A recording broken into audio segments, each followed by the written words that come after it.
Jay Crawford, Adam the Bull, Garrett Bush, Dustin Fox, Jason Lloyd, Tyvis Powell, plus, ba-da-da-da-da, you're loving him, Mikey McNuggets.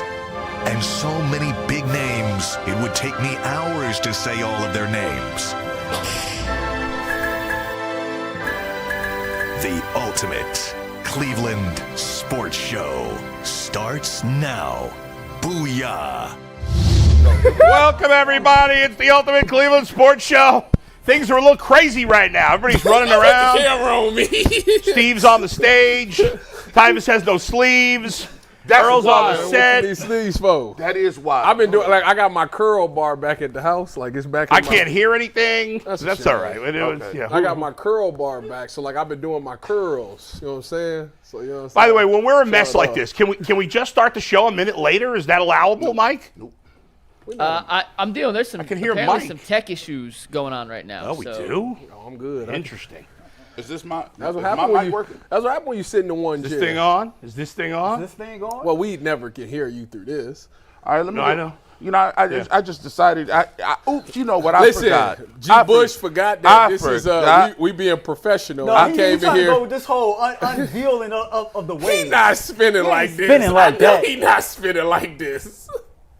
There you go. It's all right, actually. That's a baby spin. I'm about to say it's a little pun. That's a baby It's spin. a little pun. That's like Bristol. That's like a half mile. I'm not seasick when I look Yeah. at it. You know what I'm saying? You guys, By the way. you're doing all right. It's good though. You know, You put been all right. You been putting that brush work in. I just, Yeah. What you using, Murray? Tyvis, why I are you don't wearing wanna a hat today?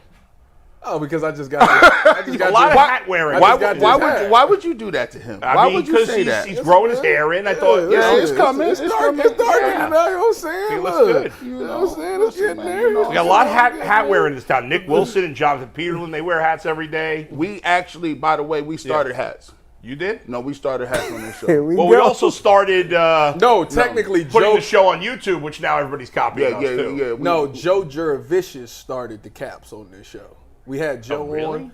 We had Joe on. He had a hat on just like this. And Steve, this was back when Steve was like, "Oh, you can't wear hats at all." Wasn't And we had Joe on, and he had that hat on, and nobody said nothing to him. Okay, so and I that's came just in taking there. off from that. I came in there and I started going like this. I said, mean- he said, "Because I don't want the light to darken your face." So I started Joe going like this. wasn't Joe the one that people thought they were interviewing Joe? When Yeah, they it's talked to you it's that probably time? the funniest Bro, story Jared, I've ever Which heard. is one of the Bro, greatest Jared stories Vicious? ever. Yeah, bro, Jared I thought Vicious. about that We've like told that I thought about story. that like a week ago and laughed.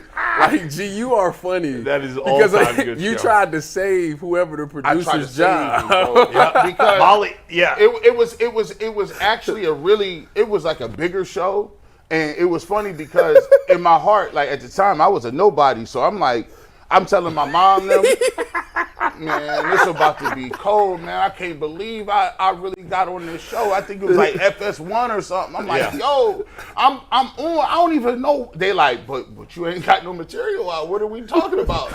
So I get on there and they start talking, and they're like, yeah, we talking to Penn State legend.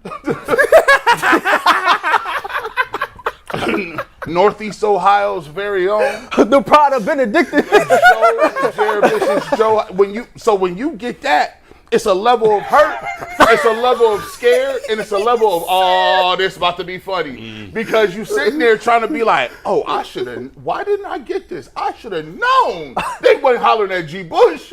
So at that point, I was just saying, I got to make the best of this. That producer should have been fired. Hey, and it was crazy because there was always in my mind, I believe if it was a hidden camera, there's somebody backstage being like, I talked to Joe's management, and that doesn't sound like Joe. That's not the same Joe I remember from Tampa Bay.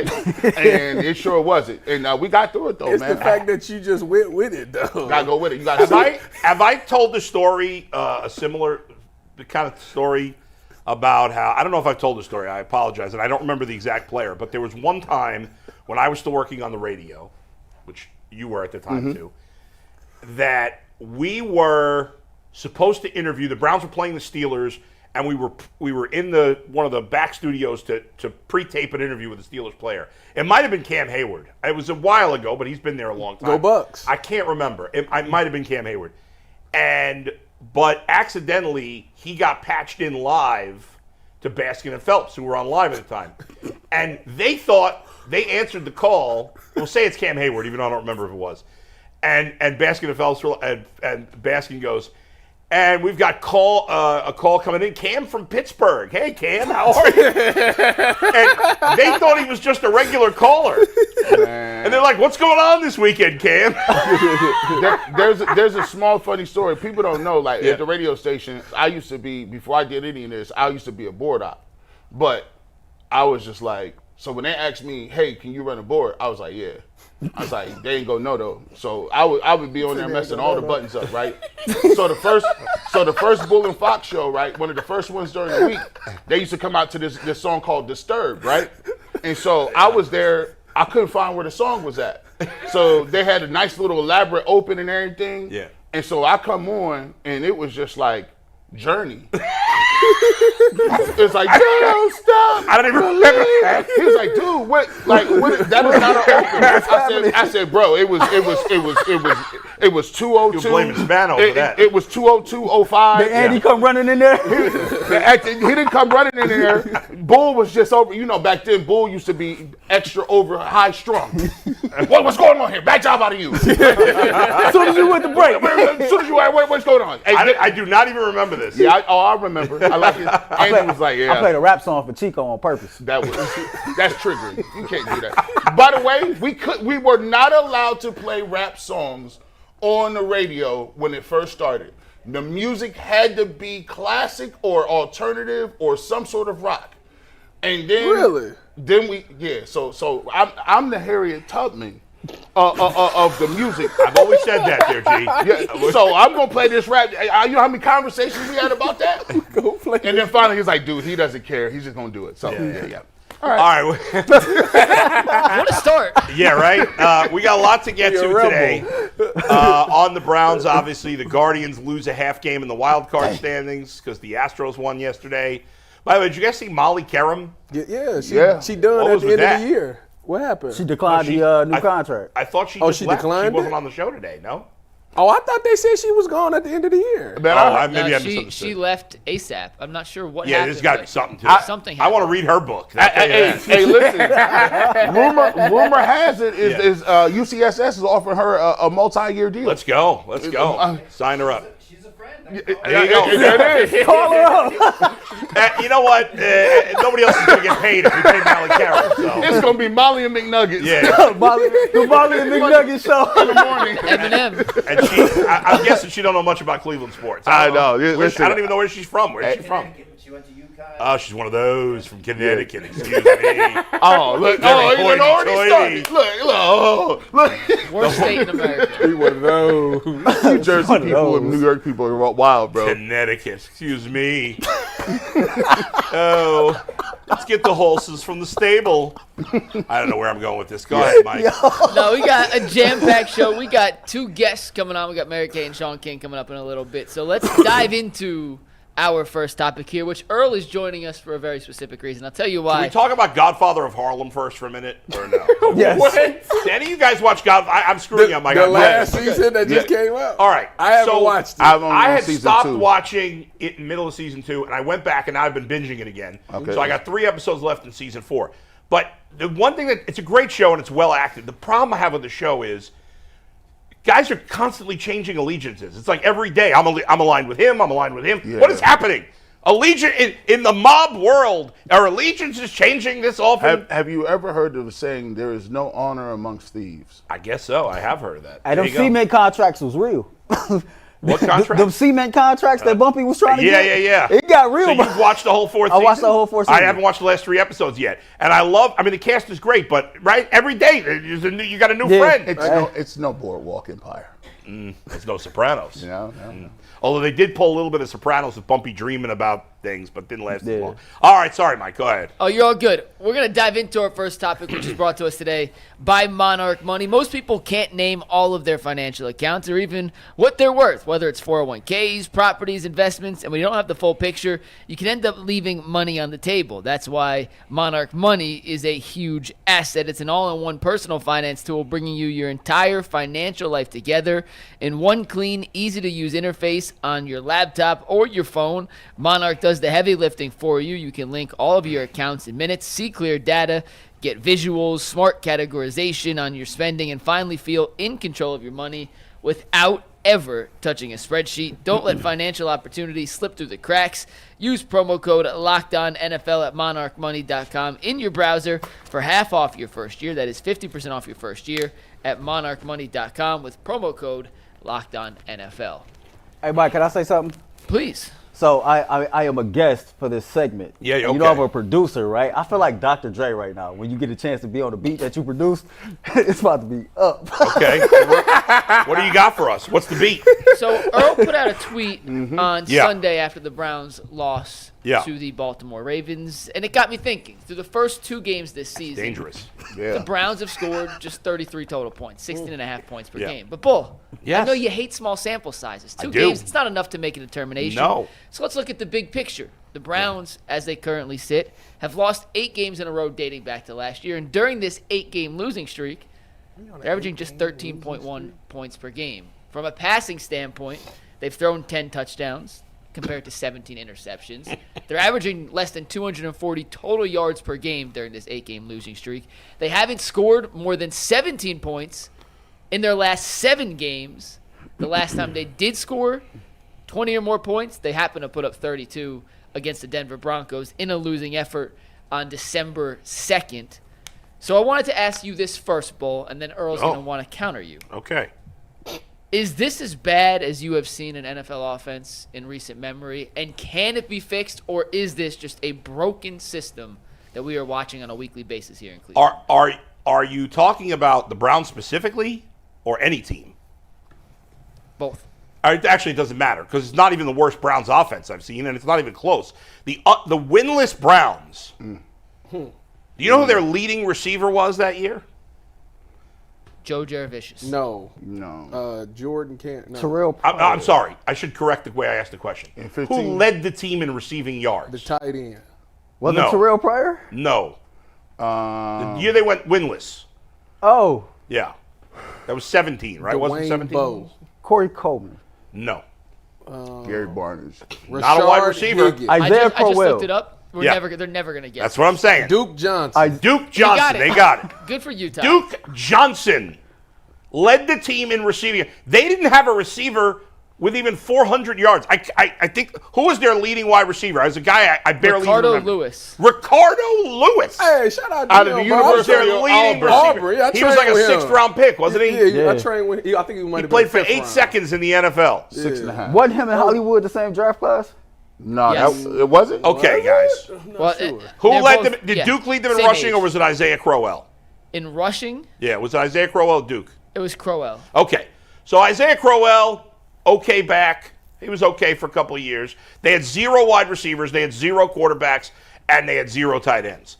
As bad as this team is, there's room for optimism because at some point you're going to play 1, maybe 2 rookie quarterbacks who could suck but could be good, right? Even as bad as Joe Flacco played last week, he's still better than DeShone Kizer. Even at 40 years old, Yeah. Joe Flacco is better than DeShone Kizer, who was their quarterback, I believe, that entire winless season, or pretty much the entire. No, it couldn't have been the whole season. He's better than Cody Kessler, too. He's better than Cody Kessler, right? Quinshon Judkins, very small sample size, unfair to say this, but after 1 game, I would clearly take him over Isaiah Crowell. Time will tell. Jerry Jeudy, way better than any of the receivers. In fact, even Cedric Tillman, who I don't love, is probably just as good, if not better than any of the receivers on that team.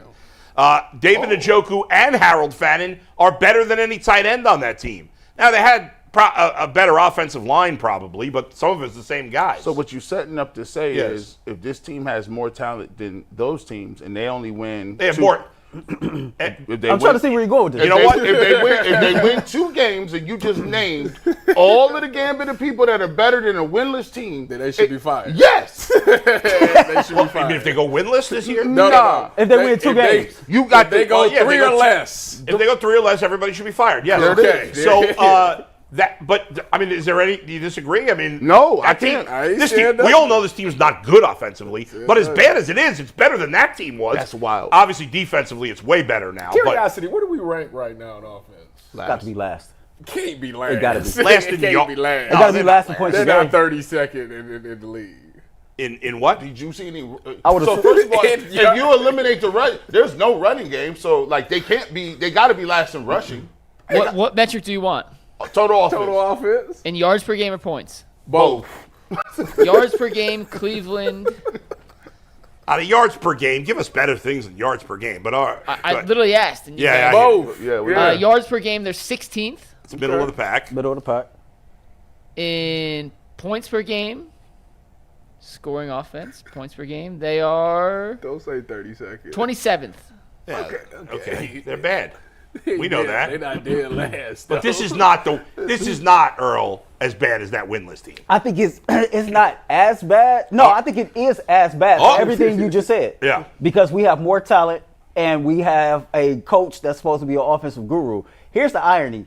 Like in the small sample size, 2 games, we're averaging 16.5 points a game. That's exactly amount of games that we averaged the entire season that we was winless. So, boy, we trending in that direction. Yeah, but if you look over the go last ahead. 8 games during the 8-game losing streak, the Browns have scored just 13 points a game. And to me, it just lacks explosiveness. It lacks creativity, and you have better talent. So if we comparing it to just that offense was horrific. They couldn't move the ball. They couldn't score, but they didn't have any talent. This team got talent and still can't move the ball and can't score. So to me, it's as bad because you got more talent and you still can't get the job done. Right, but the question wasn't, is it worse per talent point? You know what I mean? It's just, which is worse? I mean, if you had to trade this offense for that, would you? No, You wouldn't. So that's but what I'm saying. I think it's worse because you expect more point production Well, but- and more total output on the offensive side of the ball. Okay. When you have the scheme that you have with the head coach and when you have the talent that's surrounding Yeah. him. You just said. But you it's would 2 take all games. those. It's not enough of a sample size. I get it. That's why I went over that. Well, the Even if 2 you games but is that. including last year is unfair in this argument because even though I don't think he's very good anymore, you didn't have Flacco, you didn't have Harold Fannin, you didn't have Sampson, and you didn't have Judkins. Judkins only played 1 game. Still had Judy. You still had Njoku. That's it. Those 2 of the 6 best players on their offense. The fact of the matter is this, is that, yes, they have more talent. The problem with the offense is that the talent that we so-called have isn't showing up. You know, let's just call a spade a spade. I mean, you go to you dial up plays for Cedric Tillman, he drops the ball. You dial up plays for Jerry Jeudy, he's dropping the ball. Like, your offensive line is not holding up in protection. Like, that's really what it is. Last year I had to argue. Last year you guys were all arguing with me. About what? That Jerry, maybe not you. I know certainly Earl and Mike I'm about to say. were arguing with me that Jerry Jeudy is a Pro Bowler and should be we argued about the work in consideration did. for an All Pro. What he finished? You guys Oh, argued yeah, this, no, and now no, I'm the yeah. one defending Yeah, Jerry I- Jeudy. No, hold on. I never said was- he should be in consideration for All Pro. I said He was a should be Pro in Bowler, the right? conversation. You said in the conversation, Do not mix my words and up. now we're going to say Jerry Jeudy stinks. I said nothing. No, I mean, Jerry Je- Judy's not making the plays Yes. that's coming his way. But that doesn't go back to last year. He played well last No, year. I ain't got nothing to say about last year. So far I'm this talking year, about- he's been bad. I don't agree. live in the past. The all 22 is out. Yeah.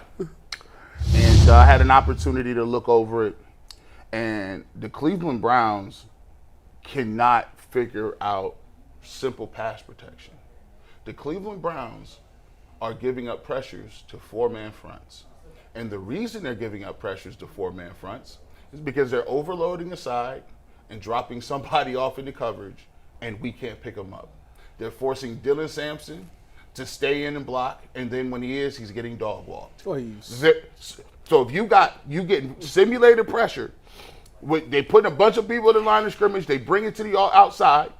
Matter of fact, he's looking like my mic ain't on. Is my mic messed up? We good? Straight? You good. Okay, cool. Let's go. He was doing air traffic control. I was like, they got to hear this. All first verse. Now listen. Now on top of that, so they dropping 7 in the coverage. Okay, so they rushing 4, dropping 7. And they getting pressure on with 4, dropping in the 7. So let me get this right. So they doing what the Buckeyes is doing. They putting 6 or 7 people on the line, and they act like they come boom, they popping out, and the offensive line is confused. and on they who to grab. confused, and then when they throw, I mean, it's a tough thing to do. And then when they throwing hot or throwing short, they up there putting the wood on these dudes. Like there's nothing. G, I'm gonna be honest with you. this is what the problem is. Y'all touched on it yesterday a little bit when I tuned in for the little seconds that I tuned in. Why just little seconds? Because I was busy doing meetings and running around. Excuse me. No. Okay. Yeah, go ahead. Anyway, but I always got to check. Going on the Basket and Phelps show. Whatever. Oh, wow. Oh wow! Shots fired. Oh wow! Anyways, Yeah. Bull's crazy. I'm just busting your job. Go ahead. Anyways, no, I think that the what you just said tells me that the biggest change in this whole thing, which really has made this whole organization just fall and crumble, was the day Bill Callahan left. It ain't been the same since. Because we was It's been a major issue. We've been so spoiled. We out here with the third and fourth string tackles. And we're still in the playoffs and getting things done. Guess what we had last game? Third and fourth string tackles. And we got sacked. So it's been a major issue. The run game ain't been the same. The protections ain't been the same. But they have it's a major void in this franchise. But also, trying to fill guys, that guy. I think that Quinshon Judkins this past game showed you, like, he averaged 6 yards a carry. There's some promise there that he could be a back that could overcome subpar offensive line play. Not this. Now I'm gonna. So You don't think he can overcome it at all? Let me get Go back ahead. to the offensive line. There is no push. There gets stonewalled. I seen Joe Batone, but first of all, let's stop with this. We like Joe. We like what he gave us. We respect I Joe. respect his gangster, but he was pulling, and linebackers were standing him up in the hole. They was trying to run kick out blocks. They're like, no. The Baltimore Ravens up front was standing our linemen up, and it was like, this is easy. And Roquan Smith was just coming through cleaning up everything. There's no movement. And by the way, the blocking assignments look crazy. They would run past guys when that's your first assignment. And by the way, they never on a double team. When you run in double teams and zone plays, you double team to the backside linebacker. They weren't even getting to the backside linebacker. So if you can't, that play's dead in the water if you don't get to the backside linebacker. DeJuan Jones is the moon, and he can't move nothing.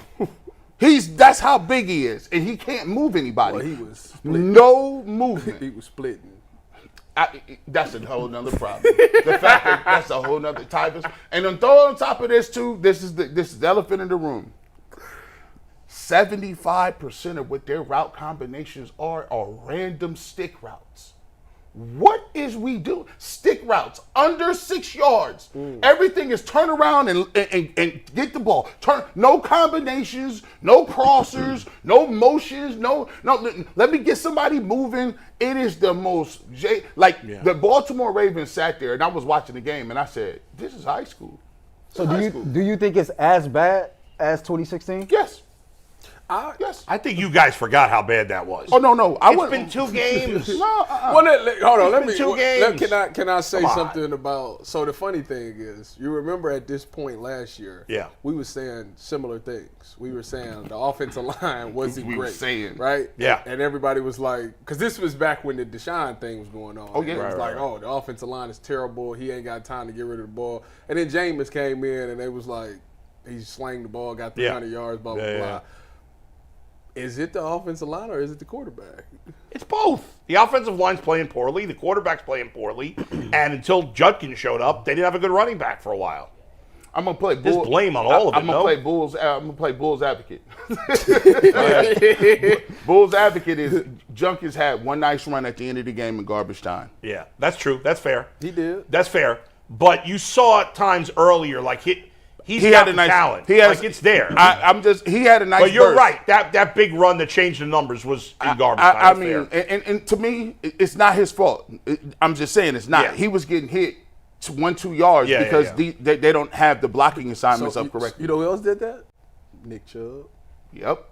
By the way, had a nice little run. They should have won the game but a 4th and 10, they couldn't tackle Baker on 4th and 10. That was wild. I hear, boy, like it's 2 games, man, but like my eyes don't lie with what I see. This offense is horrific, and if Mike is asking that question, 16.5, 2 games, whatever.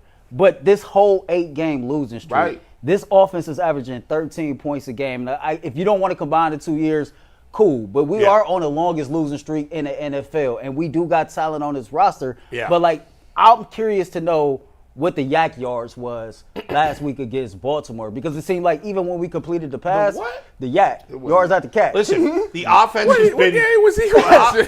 so it wasn't none. So it just seems like to me. I'm not arguing that the offense is good right now. The offense stinks. It's not going to be good the whole season. I'm just saying, as the season goes by, they're clearly way more talented than they were then. So they'll end up scoring more points. I gotta believe. I would like to believe so as well. That offense was complete. You had no chance whatsoever. What I saw yesterday, the Cleveland Browns had no chance. Right, but that wasn't the case in the first week. That's 1 week. That is. Well, here's the thing about the way the attrition happens in the league.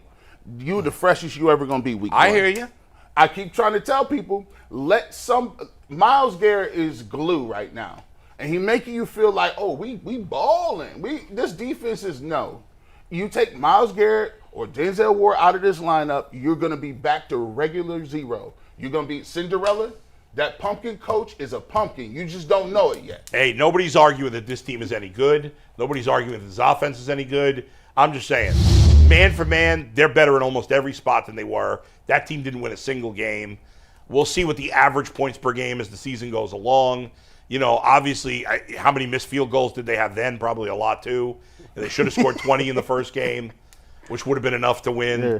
It stinks. I mean, unfortunately, this is the arguments we have to have because it's what's worse, the winless team or a team that really sucks now? Like, it's a depressing argument. You a die-hard guy. You know what I'm saying? You be trying to go to bat for him, man. Like, I love this team, man. I really appreciate your heart, bro. Like, it's crazy. But the crazy part about it is when you hear Kevin Stefanski in the post game, and then you hear him on Mondays, it seemed like it ain't even a problem to him. It seemed like it ain't like he just showed up like he wasn't there on Sunday when they lost. What did he say that made you feel? Well, well, first of all, he ain't. He's the we've same. got to coach better. He's the same no matter what the situation. What did he say that really got you? Like this, it's been like this for 5 years. It's the cumulative effect of it. Like, it's just jabs. It's body blows. I'm getting knocked out by body blows for a boxing rapper. It's like, we had some things, and it's always Mary Kay because, like, it's just like, hey, Mary Kay. Kevin, did you think about changing quarter? No. Okay, no. Okay. Well, Kevin, the offense. Well, we have to do a better job of getting the guys and dialing them up. We'll be better. We got to coach them better. Stop telling me you're gonna go back to work. Think about this. Think of it. Y'all got children, right? Mm-hmm. You got children. Think about if your child got Fs for 3 weeks in a row. Fs. You like, Aaron, what's going on? Yeah. You like, what's going on? You'd have to have an intervention. You about to go to college. Your kids, and then they tell you, you know what? It's been a tough couple of weeks, Dad. I thought we were prepared. Evidently, I wasn't. But no problem. We're gonna go back to work. Just go back to work next week and get this figured. I ain't trying to hear that. You ain't trying to hear none of that. I'm not trying to hear none of that. Like y'all got, like you ain't hearing none of that. I'm not trying to hear none of that. Listen, your significant others would have to come in and say, hey, listen, I'm gonna take care of this one because you be that hot. Now, think about if you did that for 6 years and you said the same thing and you ain't getting nothing improved or nothing better. Yeah. It just makes you it makes you feel like, am I in an alternate universe? Yeah. I think the Browns have broken Earl a little bit. So you've been not the same since the middle of last season when it comes to the Browns. You were the most what's the word I'm looking for? Optimistic? I'm not opportunistic. Optimistic. You were maybe the most optimistic Browns fan I ever knew through the middle of last season. And that is gone. You have gone the opposite way now. You are very pessimistic, which I get because there's really not much reason for optimism. It's the same song and dance, and just like most fans, man, I'm getting tired of it. I feel like this. For up until the middle of last season, man, I was a Kevin Stefanski guy. Mm-hmm. I used to always come on this panel and talk about Kevin being a leader of men and how things like that galvanizes the troops and how things that don't show up on the football field matter. And it's like, man, to hell with all that BS, man. When the words start coming out about, certain players getting treated differently, or when we found out about the offensive coordinator calling the plays, the players found out at the same time. Yeah. It just seemed like to me like he compromised his credibility. And when you do that, it's hard to get that back. I was one of the people that felt like him and Andrew should have been gone sorry, at the end of the season. They didn't. They brought him back. I was willing to give him a fair shot. Okay, clean slate. They brought you back. Maybe you've learned a lot over this 5-year tenure. Things is going to be different. You hire Tommy Reese, a young offensive mind, come from the college ranks. Okay, cool. This is going to help with the creativity of the offense. Outside of running a tougher camp than what you did last year, it's just the same old song and dance. The offense is stale. It's not creative. It lacks explosion. This offense under Kevin Stefanski has never ranked top 10 across the board in any statistic, and it just seems like he gets in front of the media. He get asked real questions. He never answer them, and then the fans always say, well, y'all don't hold him accountable and don't ask him anything. It's just like the wins is not there. The success is not there for us to keep going through the same thing, and I get it. Every year he's been here has been something. COVID, the Baker injury, the trade, the suspension, whatever. I get it. These the breaks. You're never going to have a perfect situation, man. Good coaches find ways to, like, get it done. It is hard to say watching this team be how they are, and I'm watching the Saints with Spencer Rattler score 20 points. But you're supposed to be, like, this guy, and then you're supposed to hire guys to come in and help make the situation better. And so it's like I don't have the same enthusiasm or optimism with this current regime. It sucks because I like continuity, but it is what it is. Dom DeMarco. Clip that. That is one of the best examples. Bang. That's one of the best examples, concise, of what the heck everybody feels. That is where everybody is. There's a lot of people. That's where everybody is. Like, that's the general consensus. Mike, by the way, the pre-snap motion, we made a big deal about that in week It dropped one. in half. They went from 70.1% to 35.7%. Yeah, what happened there? Might be ready for y'all. Might be having, listen, my man got 100 stats that he might not use this week. You hear me? Well, I knew he'd have that because we made a big deal about it after week one. Literally dropped in the half. Tommy Reese effect. Literally dropped in half. Tommy Reese effect went down the And then rapper. Tommy Reese might go to UCLA. And maybe it's emotional. Clearly, Josh Allen is a baller at quarterback. But when you look at offensive weapons, tight ends and running backs and wide receivers, I don't think the Buffalo Bills skill position players is that much better than the Cleveland Browns. My whole point is they put up damn near 450 yards of total offense against the Ravens. And you, through film study throughout the week, you and Tommy Reese can come up with half of anything to exploit any weakness that defense might have to have a quality, competent offense. You've been here 6 years. You're supposed to be an offensive-minded coach. I can't keep making excuses for him, and I can't just keep resting on, I like Kevin as a person, so I think he should still be the Browns Or coach. he won 2 Coach of the Year, Yeah, which like, everybody brings even up all the time. I don't even care about the Coach of the Year. I don't care either. I like him as a person, but eventually that's not enough. No, you're right. It's a good point. I don't think the Bills – I agree with you in terms of the talent at the skill positions, but Josh Allen's just so much better than what the Browns have that obviously it's not apples to apples, but you should expect more than they've given. Yeah. Shouldn't expect what the Bills are getting, but something. But not as bad as the Browns are getting.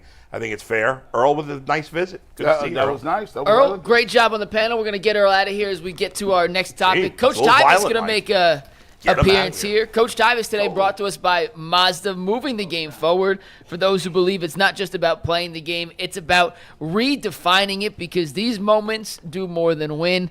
They push what's possible. They remind us to go that extra yard, shift into that extra gear, and keep moving the game forward. When you follow what moves you, the unexpected is only the beginning. And just like there's more to every highlight, there's more to every Mazda. Mazda, move and be moved. And as always, remember to subscribe to the Ultimate Cleveland Sports Show. Hit the like button. Help us get the Ultimate Cleveland Sports Show spread out to as many viewers as humanly possible. When you hit the like button, when you hit the subscribe button, it helps on the algorithm of YouTube. Make sure UCSS gets to everyone out there. So we appreciate everyone who tunes in on a daily basis. Make sure you guys continue to tune in. And Anthony looks at me like he has something wrong with the iPad. So, Tyvis, set up the play we're about to talk about, and I'll get you the iPad in 1 sec. So this play is the last touchdown of the game, where Miles Harden is coming in motion. There's some communication there, and next thing we know, guy runs a corner route. Lamar hits him for a touchdown. It's like a 40-yard bomb or something like that. That's the play that we're going to break down as we go over this clip. Ross, that's the one Ross Tucker was talking about. It was. Okay. It was. And before anyone says UCSS get better equipment, Tyvis turned the stylus off. That's why it wasn't working. Get out of here. Swear to God, that's what happened. What are you talking about? They Coach always Tyvis- want to put this on me. We didn't do Coach Tyvis last week. No, we're doing it right now. Oh, yeah. But he said They can it's see not this? working. You can't draw. Oh. It's because Tyvis accidentally turned the stylus off. So, Tyvis, you mentioned it's the play Ross Tucker talked about on the broadcast. Basically, as he explained, the Ravens came in motion. The Browns tried to pass off the coverage, and it gave a wide-open outside break with inside leverage from the cornerback for an easy Tyron Wallace touchdown. Tyvis has the pictures to show us how it all unfolded and how it could be corrected for next week. Tyvis? They can see this? All right. So Yeah, look at the screen. What you see on your screen is what you see there. I see me.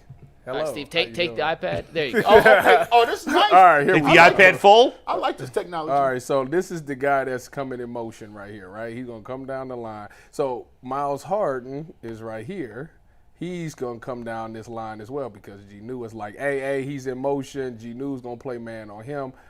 Dale Pitt is dropping in there. Ronnie Hickman is going to the post. This guy right here is going to take the motion man because he's going to motion all the way out here. So the issue with this whole play is when your guy's in motion and you got to come all the way across, it can't be you just taking your time. You got to hurry up, get over here and get set because this guy is on the ball. He's set and he's ready to go. Miles kind of got caught in la-la land, meaning he got to about right here. This guy goes up, hits this. Miles plays on the inside leverage of this play, the entire play, which is wrong because this is his help right here in the post. So wait a second. Time. Show us Miles Harden again. Right here. Okay. And the guy in motion is the guy closest to the top, right? Right here. Is he's supposed to stay with him or no? I'm a little confused. So in this situation, Yeah. whatever the plan is, Gnu was like, hey, go with that.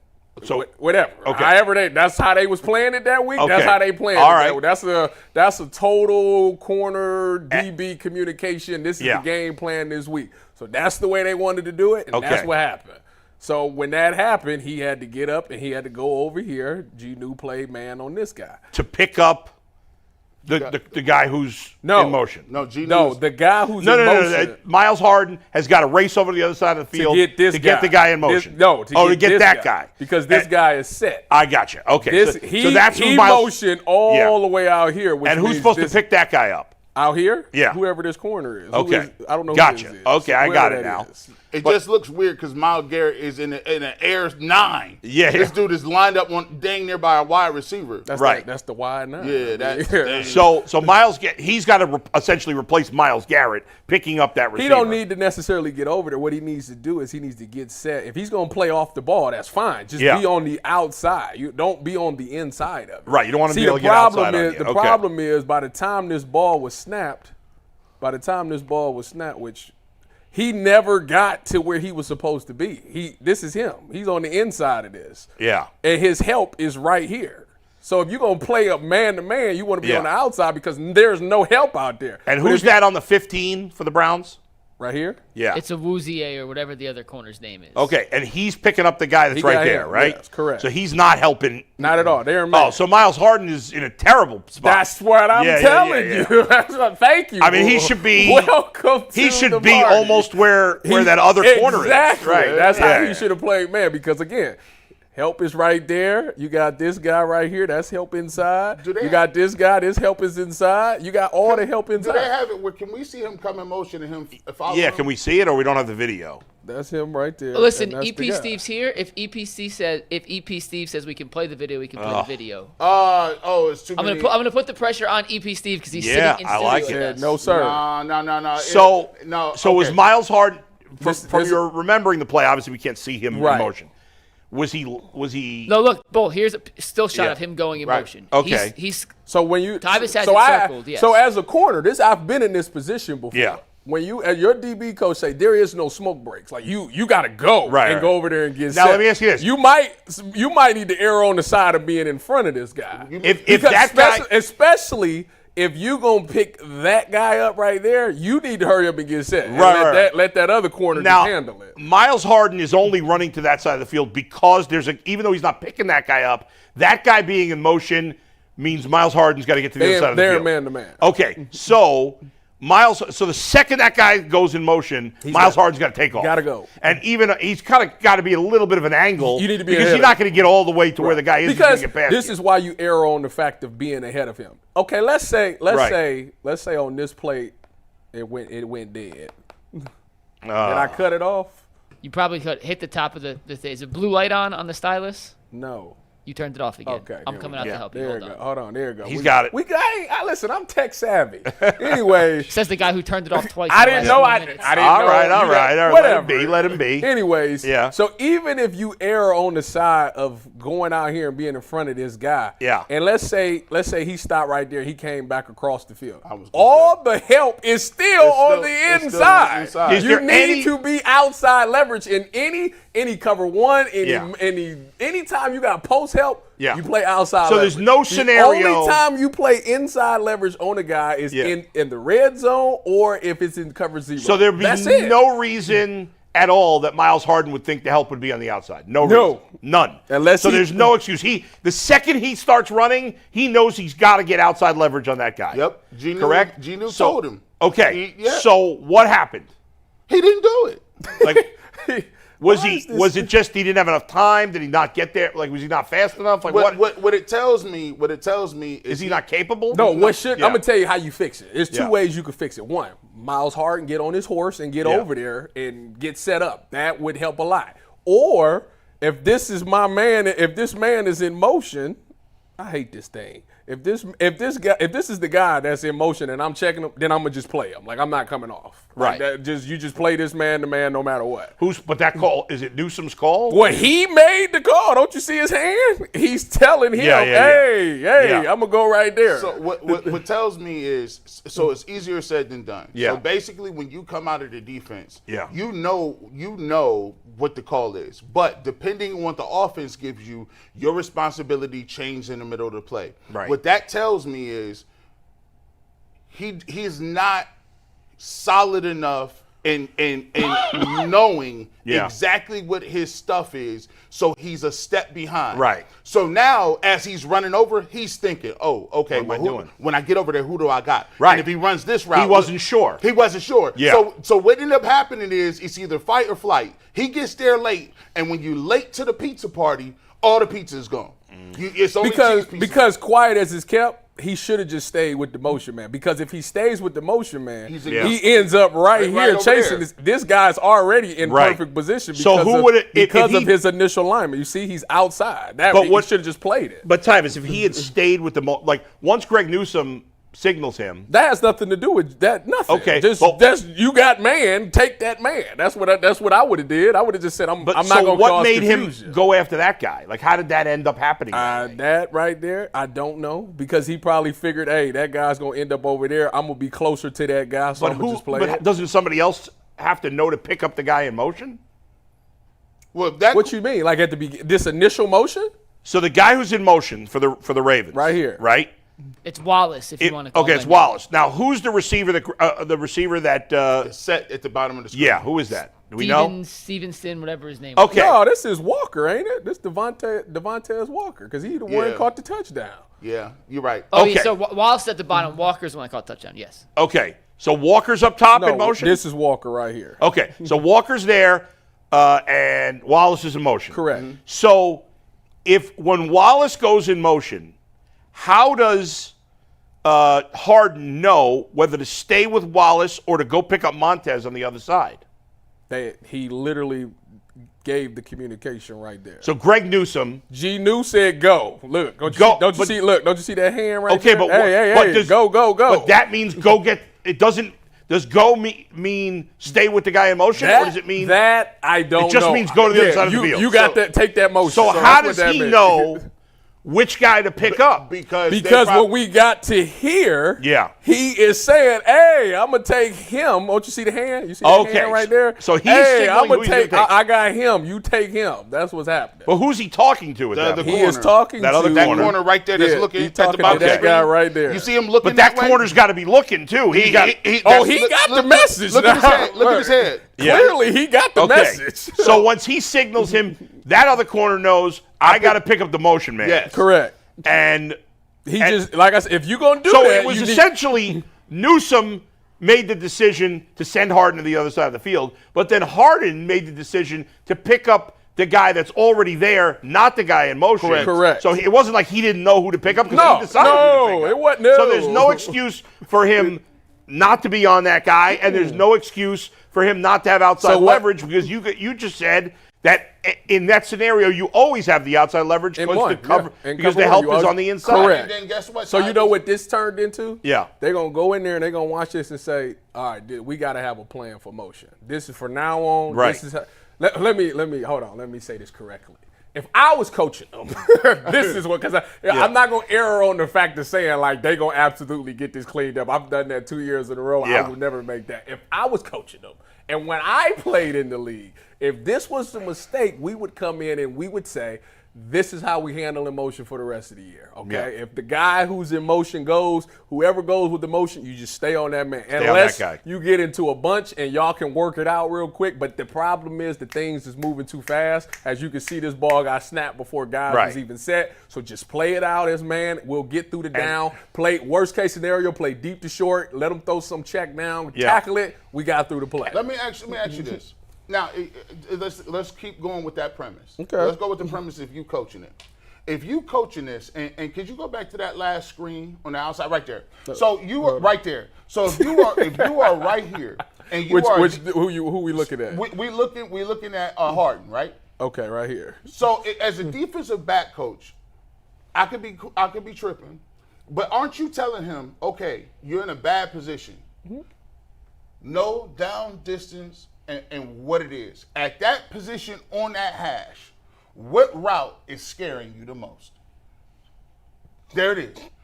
At that position, what is the only route that can hurt you right there? Even if you out of position, knowing the tendencies and saying, okay, as a DB, ain't you looking at, all right, he's on the hash. Well, this is the thing. First of all, this is a young player, okay? This is a young player that kind of got forced into a role. He probably wasn't, Yeah. So I'm going to cut him some slack on that. Okay. Even though you're a professional athlete and you should know everything, I'm going to cut you some slack. You got thrown into this role. You wasn't expecting Denzel to get cramps, but he did. You got thrown into this role. So as a veteran who's played the game, that's had some experience, a vet would absolutely just cut this route. That's it. And then because he knows that guy is there. But the problem is in this is such a OS moment right now because he snapped that ball before I got there and everything is moving fast that he thinking I'm going to just try to stay on top of this route no matter what. And what he don't realize is that is wide open. Yeah. Because running the route right now, he probably I could see him on my peripheral. Like I'm looking at him, but I could see him a little bit. So maybe he might still stand right there. Is that other corner, are you saying he should have gotten involved in that play? This dude right here? No. He has nothing to do with this. Okay. He don't even pay attention to him. Okay. That's his man right there. So, he is out of the play. Do you think when Greg Newsome said go, that he assumed that Harden would just pick up the motion man? Probably. I probably would have thought that. Okay. Anytime I ever went in motion, I never, because it's too much. Unless that guy gets set and the quarterback going through, you ain't got time to really be talking. Right. It's almost like McNuggets. That's why in high school we played basketball. I don't know what they be doing now. We was never allowed switching.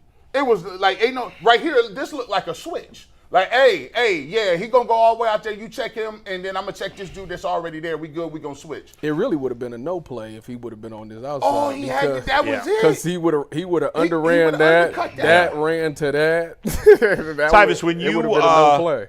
He would have threw this check down to this dude right here, and then they would have had to do it. And what down was this? I don't even know. I could tell you. Hold on one sec. Tyvis, when you, as a player, when you're on, if you were in that situation, what are you taught in terms of because obviously 2nd and 14, okay. Obviously, Harden is going to be behind the guy in motion. So even if he picks up the motion guy, he's behind because you're not going to go until that guy goes. But so Harden's got to take an angle. You're not running straight across. No, you're taking an angle. What do they teach you in terms of getting an angle? You always how big an angle should you be taking? You always got to go behind these linebackers because if they snap that ball and they run it, you're going to block the linebacker. But are you trying to run almost like in a diagonal way more than up and then over? No, I'm telling you, the way to solve all this is this man goes in motion. If I'm going in motion, this is my man. I'm not. That's You're staying with the motion guy. That's locked. That's it. Or you could just say, "Hey, that's your man in motion. Go with him." That's what I would think. Like if you're playing man, that's your man. And your guy goes in motion. Stay with your guy. He's your man. Do that too. But the problem with that is, take that boy and run him back. If he go over there and he press like this, this become right now. Yep. I'm telling you, Fade. because this is essentially a slot fade. That's a lot of room out there, and he in a press man technique too. Who's beat him off that line? Is that Mark Andrews? They throwing that. I don't knew that ain't no tight end. That's a receiver. Oh, yeah. I don't know who that is. But I don't know I where. think that's Zay Flowers. Oh, yeah. That's touchdown. That's exactly Oh, yeah. why he called him off. That's- That's exactly why he told him to go. Because he has outside leverage. If you look, Yeah, if he gonna play outside, and if he run that bang, hey, this linebacker should be right here. That post safety should be right there. He gonna stay on the outside. you said something, Tyvis, that I think that people should get. But if this Zay Flowers, G knew it not. But wait, this is Harden- we ain't doing that. Is Harden, if he had not gone, if Wallace had not gone in motion, Okay. would Harden have been defending Zay Flowers on that play? Yes. yeah. So they're comfortable with that if he's there, but Because he has help on the outside. Because it's a leverage thing. but that's Greg Newsome on the outside. I know they got. But that. Greg Newsome's not helping Harden. To be fair, Yeah. I don't know. We don't know exactly what the plan is. Okay, Okay. so when you get these stacks like this, it don't necessarily just show off as you got him, you got Right, him. I got It you. can be. They could switch it up, They could right? easily go. I'm gonna take the dude behind here. You gonna take that guy. Right. Which is typically what happens when you go Try to up against- confuse, keep the offense Yeah, because guessing a little bit. because if you do this, because what's gonna happen is this is essentially just a pick. Right. Two They things, can just run a pick. If two you things- got him and you got him and they throw this slant, it's over with. Two Right, things yes. that really stands out. He said no smoke breaks. Have you ever seen in a game where they might be running a no huddle and the defensive lineman is muddling around and they about to snap the ball and then they get their hand in the dirt a 0.5 seconds before? Yeah, you can't do that. Coaches actually. go You better not do crazy. that. They said, listen, get down and get set. You can't be milling around because you're going to be a half a beat off. Now you ain't going to get no rush with that. So when that guy go in motion, he got to be on his horse. Right, He right, got to be, because at least if you get set, that's half the battle. Second of all, now everybody can understand this. And McNugget said it. This is the reason why motion is important.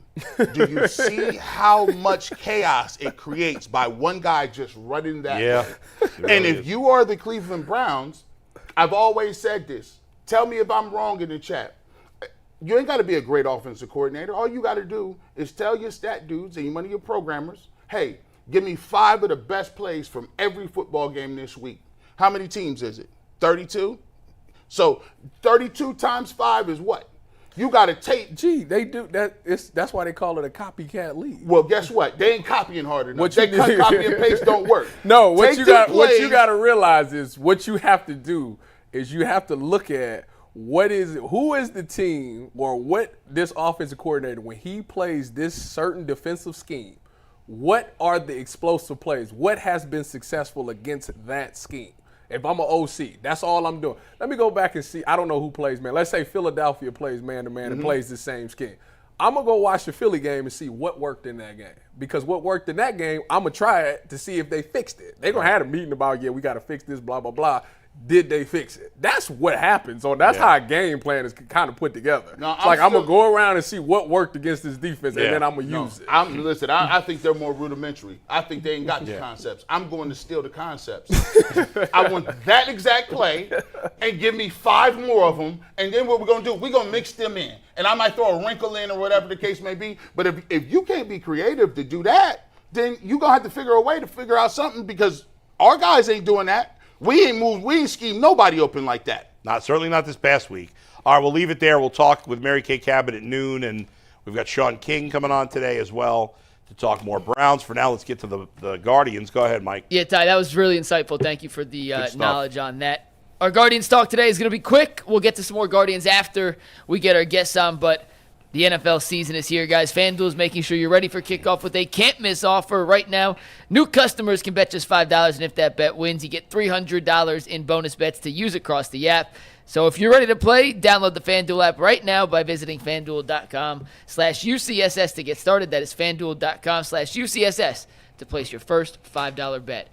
Both only got about 6 minutes before Mary Kay joins us, but this is a crucial series starting tonight for the Guardians against the Tigers. Yeah, I mean, listen, the Guardians may have to win every game the rest of the season to make the playoffs. 3 games may not sound like a lot, but it is at this time of year. It really is. Especially when all the other teams in the mix are playing at least decently. Some of them are playing great. The Mariners have won 9 in a row. The Astros are, playing okay, although they just lost another player yesterday. Yordan Alvarez got hurt in their game last night, but they beat Texas. Texas had won, I want to say 7 in a row before they lost their last 2. Detroit's playing fine. I mean, the odds of them catching the Tigers, they would have to go 13-0 to win the division. They'll probably have to go 13-0, maybe 12-1 possibly. Because think about it, if you go 13-0,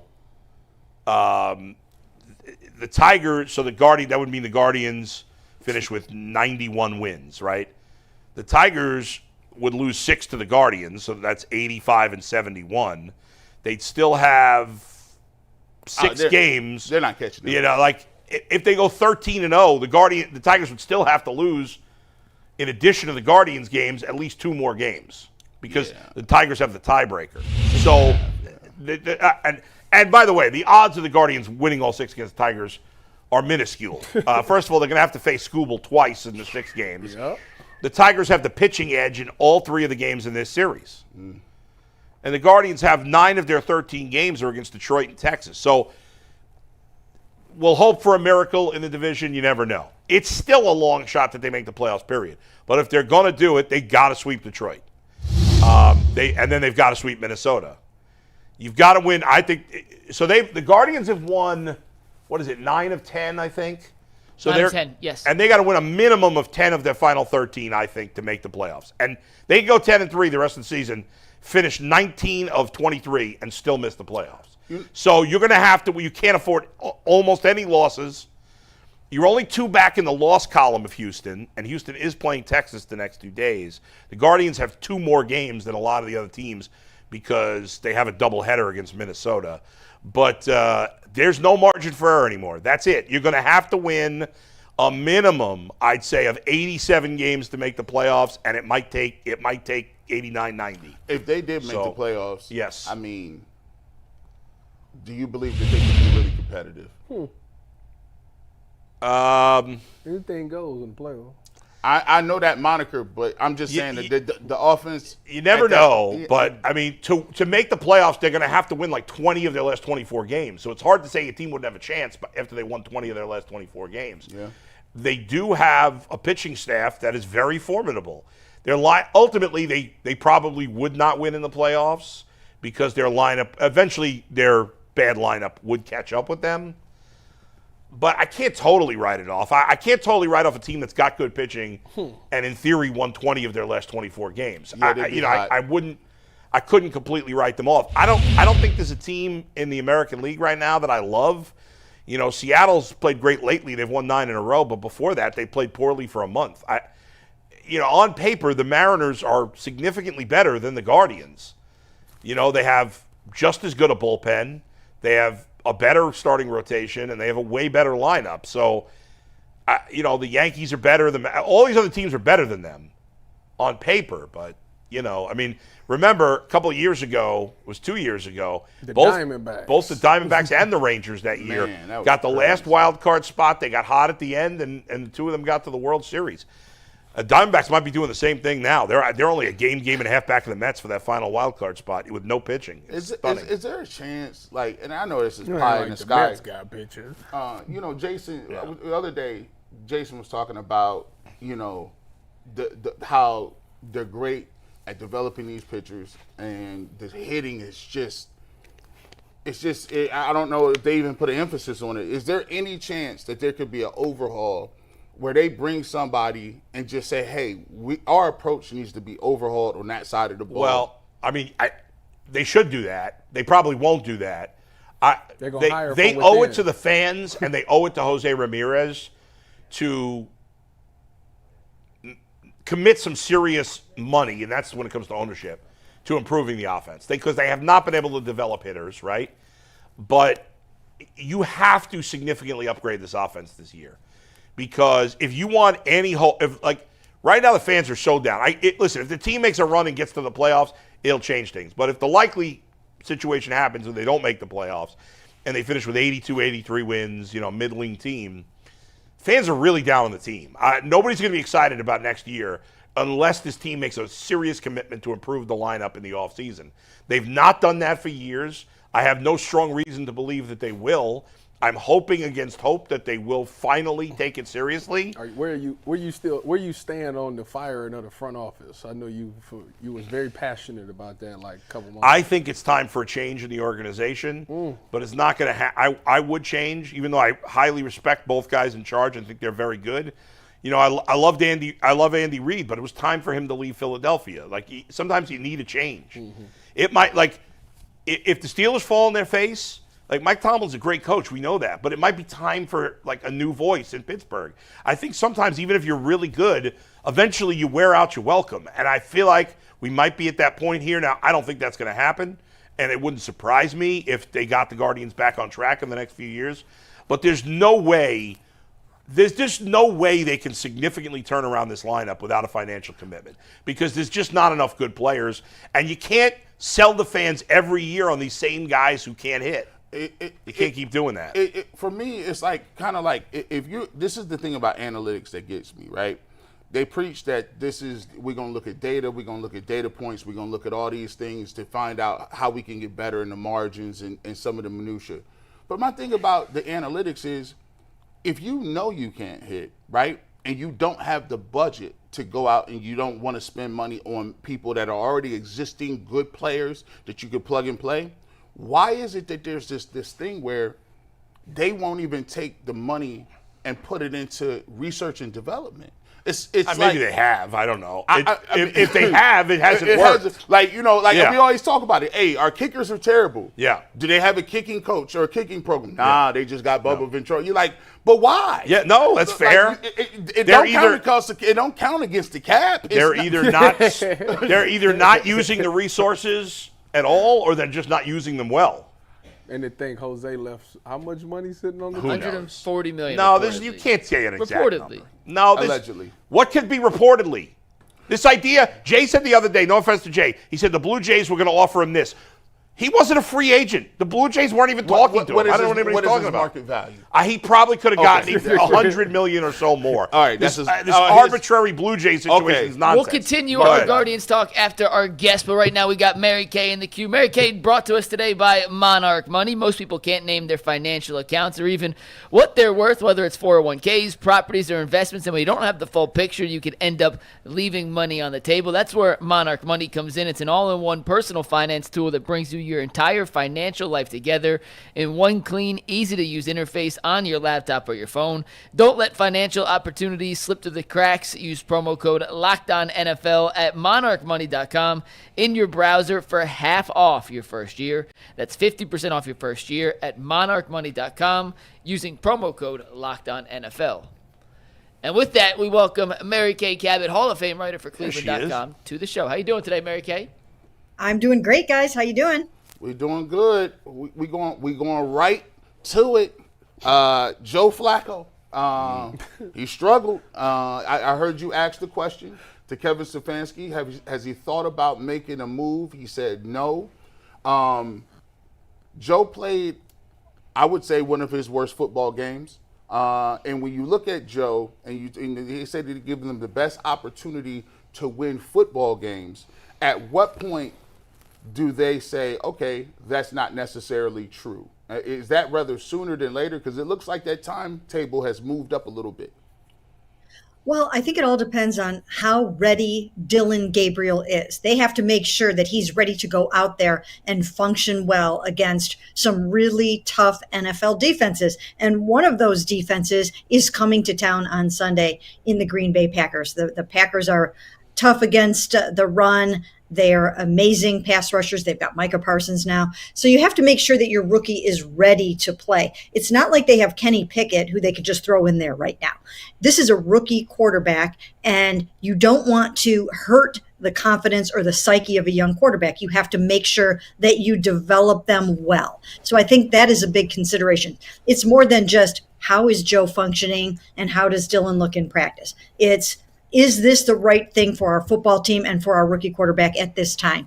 And apparently right now, they just don't think it is the right thing. And I don't really think right now is the right time either. I think they're heading into this grueling stretch of 3 straight really tough defenses, 4 out of 5 games on the road, a game in London. It just seems to me like at the moment, at least, a veteran presence is what is needed. Now, I don't think this is a well-oiled offense by any stretch of the imagination. They're having problems on the offensive line. They're having problems with their receivers. Joe didn't have enough time on task. Dylan didn't have enough time on task with this offense, with this new offense. So it's just not looking yet the way that it's probably going to look in a few weeks. They don't have their running game really up and running yet. So I just think it's still a work in progress. And it looks like, okay, it's Joe Flacco. But when you ask him to throw the ball 45 times per game in each of your first 2 games, an NFL high 90 through the first 2 weeks, that's a lot to ask. You're going to have some problems. You're going to have some mistakes. Mary Kay, I'm in the minority in the media, I think, where I think that Dylan Gabriel should start. You talked about they don't think he's ready yet. Well, that's a failure on their part, because if he's not ready to play, then why did they trade Kenny Pickett? Like, your backup quarterback has to be ready to play, because Joe could get knocked out of the game at any time. So if he's not ready to play, that's a failure by the organization for either not having him ready or trading him. And another part of this is if Dylan Gabriel can't handle some failure, like if he plays against Green Bay and gets his butt kicked and he stinks and he can't overcome that, his confidence is hurt by that, to me he was never going to be any good anyway. What say you to both of those things? Well, first of all, I don't know that they don't think that Dylan Gabriel is ready to play. I don't know if that's why they made this decision. I think they're looking at the offense globally right now, and they're seeing a bunch of different mistakes all over the place. If Andre Schmidt had made his kick in the first game against the Cincinnati Bengals, we would be having a different conversation right now. The Browns would be 1-1, and I don't think we would look at it like the sky is falling, or that necessarily Joe needed to be benched, or any of those things. At 1-1, you feel differently about the football team. Now, once again, if you're going to be putting the ball in his hands and asking him to throw it 45 times per game because your running game isn't up to speed just yet, you're going to have some problems with an offense that just didn't practice much together in the preseason or in training camp. Now, could Dylan Gabriel come in and give you that spark that you're looking for? He might. He very well might be able to do that. But perhaps they're seeing that there are some other issues here, and that maybe putting him out there against the Green Bay Packers and Micah Parsons and this premier defense, maybe he needs a little bit more seasoning. Maybe he needs a little bit more time. I don't know about that. They will never admit it if that's true. But even some young quarterbacks, when you go back through the history of young rookie quarterbacks, some of them fared better, or at least were successful when they went in after watching for a while. Even a half a season sometimes is enough to help a rookie quarterback assimilate the offense. I don't know if they think it's ready yet, or if they just think that a veteran presence to navigate this time period of 3 NFC North really good defenses, 4 out of 5 on the road, a trip to London, is what they want Joe to be in there for. So we'll have to see how it goes, but I think that Joe can function effectively if some other things around him go better, including the running game. And if Quinshon doesn't get suspended anytime soon, then I think the running game will get better. Let me ask you about the health of the team, because over the course of this game, we saw a rotation at the left tackle position, which is a very key position, and we seen Denzel in and out with cramps. How is it that we are at game 2 after a physical training camp? We can't stay on the field for hydration. I don't know what the problem was with Denzel, and I'm looking forward to talking to him on Wednesday to see what happened there, because you wouldn't think that a young, in-shape guy like that wouldn't be able to get back on the field. I'm sure that they were giving him IVs in the locker room, and for whatever reason, he couldn't get back out there. It is puzzling. I will be the first to say that I don't really get it, and Myles Garrett didn't really sound like he understood it either after the game. So we'll have to check into that one a little bit more. And then DeWand, is it part efficiency and effectiveness and part heat? Maybe there's more to it than just making sure that he didn't get overheated in that game. So I think we need to explore that one a little bit more. And again, you might not get the answers that you're looking for. You might not get anybody to tell you the truth on some of these things. But I think that DeWand is still was way over there at left tackle. But if you look at this game, maybe it's a different game if Denzel Ward is out there on the field. You never know. I think that had something to do with it. If you don't have the punt blocked. So I think there were a lot of other things that went wrong besides Joe Flacco making a couple of very egregious errors. I mean, we can all admit that the pick was horrible. Yeah. He doesn't get a hall pass for this one. And then, you just can't be losing the ball when you get sacked, or you just can't be losing the ball in any situation. We saw Baker do it last night. So, that does happen, but I think they want to give Joe another chance to see if his supporting cast can function a little better. I'll say it for you, Mary Kay. DeJuan ain't playing no good. He ain't been playing good. He might have been hot a little bit, but he ain't been balling. That was a mix of, you might be hot, but your play is very cold. You're a little icy. Sit by me real quick so you can watch. In terms of this offense, you done seen a lot of offenses, and you done seen a lot of Cleveland Brown seasons. Where does this offense rank in terms of, it's like pulling teeth to get points. It's like watching paint. I mean, where does this rank? Because, I think over the last 8 games, they're averaging 13.5 points in this 8-game losing streak. Yeah, it's certainly not there yet. It's absolutely not a fully functioning offense by any stretch of the imagination to this point. I think that they went into this season really believing that they were going to rely heavily on a robust running game, and that has not happened yet. Of course, it didn't go the way they wanted. Quinshon didn't show up until last week, practiced twice, went out, and did some nice things in that game, but it's going to be that much harder against the Packers this week. Those guys shut down the Lions. They shut down the Commanders, and it's not going to be easy to run the ball. So I don't think that has helped. I think that they were going to play good defense this year, run the ball, and then try to get good, clean quarterback play.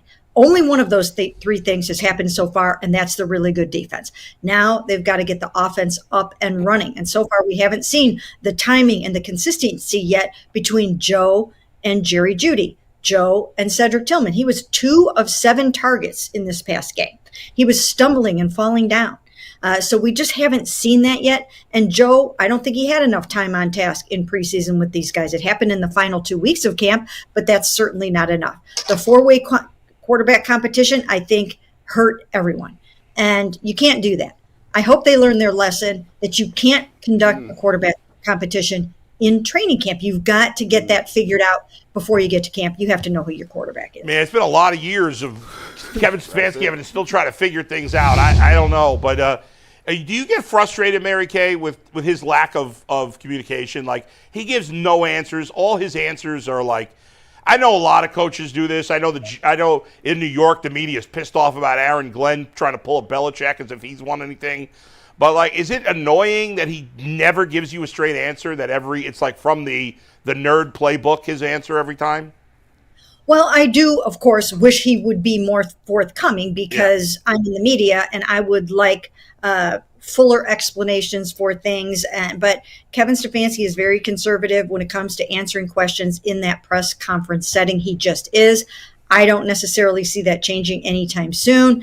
He never wants to make some kind of a headline. I think he'll just let his players do that, and they did plenty of that last week. I think he just wants to play it very, very close to the vest so that he doesn't have anything to worry about when he walks out of that interview. I think he just wants to be very, very vanilla and just keep it that way. So I don't think he's going to change his strategy. But from my standpoint, sure, I would love him to say a lot more than he says. And I just don't know if that's going to happen. Mary Kay, obviously, this was Quinshon's first game off of, 2 days of practice. What did you think of his performance, and how much does it increase now that he's there with the team this full week? How much more can we see out of him this upcoming Sunday? Well, I thought he did a nice job. He stayed in great shape. I could tell in those 2 days that he practiced that he was in fantastic shape. He looked really good, and you could tell that he was going to go out there and he was going to play some snaps. And so now I think he'll be ready for even more, and I think he'll do a nice job. The thing to remember here is that they are heading into some really, really good run defenses once again. And so it's going to be tough sledding, and the run blocking is going to have to be on point. And Mike Bloomgren is new. He changed things up. It's all new again, and it's not working efficiently like they hope it will be at some point down the road. And trying to get right against the Packers, that's going to be really hard to do. But they're going to have to try. They have to try, because you cannot put your 40-year-old quarterback, your non-mobile 40-year-old quarterback, in position to be throwing the ball 45 times. They have to rely more on the run, and they're going to have to find a way to make it happen. And if they can't get it down for down just with the regular running game, then they've got to do more end arounds and jet sweeps and whatever it's going to take to loosen things up. Mary Kay, the Browns are so bad right now. They are an 8-point home underdog to Green Bay, which is pretty huge. Any chance the Browns win this game? What's your prediction this weekend? I know it's early. Well, I'm not going to pick the Browns to win this game, at least right now, right now as we sit here. I'm not going to pick them to do that, because I think the Green Bay Packers defense is just too good going against a Browns offense that doesn't have its act together yet at all. It's obvious that they don't. Yep. And they're going to have to get it together in a hurry. And what that's going to take is somehow clean ball. They're going to have to get their hands on passes. I saw at least 4 or 5 drop passes. They're going to have to win their contested catches. And I just think it's a receiving core that it's just not there yet. It's just not there yet with Joe. They're going to have to work overtime to get it together. And I think you need to be seeing more out of David Njoku. Because they look at the pass catchers globally, not just as the receivers. They look at it as the tight ends as well. And just the whole passing game has got to get better, but it needs to be supported by a run game. Tough week to get that done, but clean ball is what they need. Don't force it. Joe forced that pass. It's obvious he forced it. Do not do that. You've got to be ready to throw it away or check it down or whatever you have to do. All right, Mary Kay, thank you. We'll talk to you next week. Sounds good. Thanks, guys. All right, Mary Kay Cabot. Mary Kay, let me do a read. We'll bring in our next guest here. Sean King's brought to us by Mazda, moving the game forward.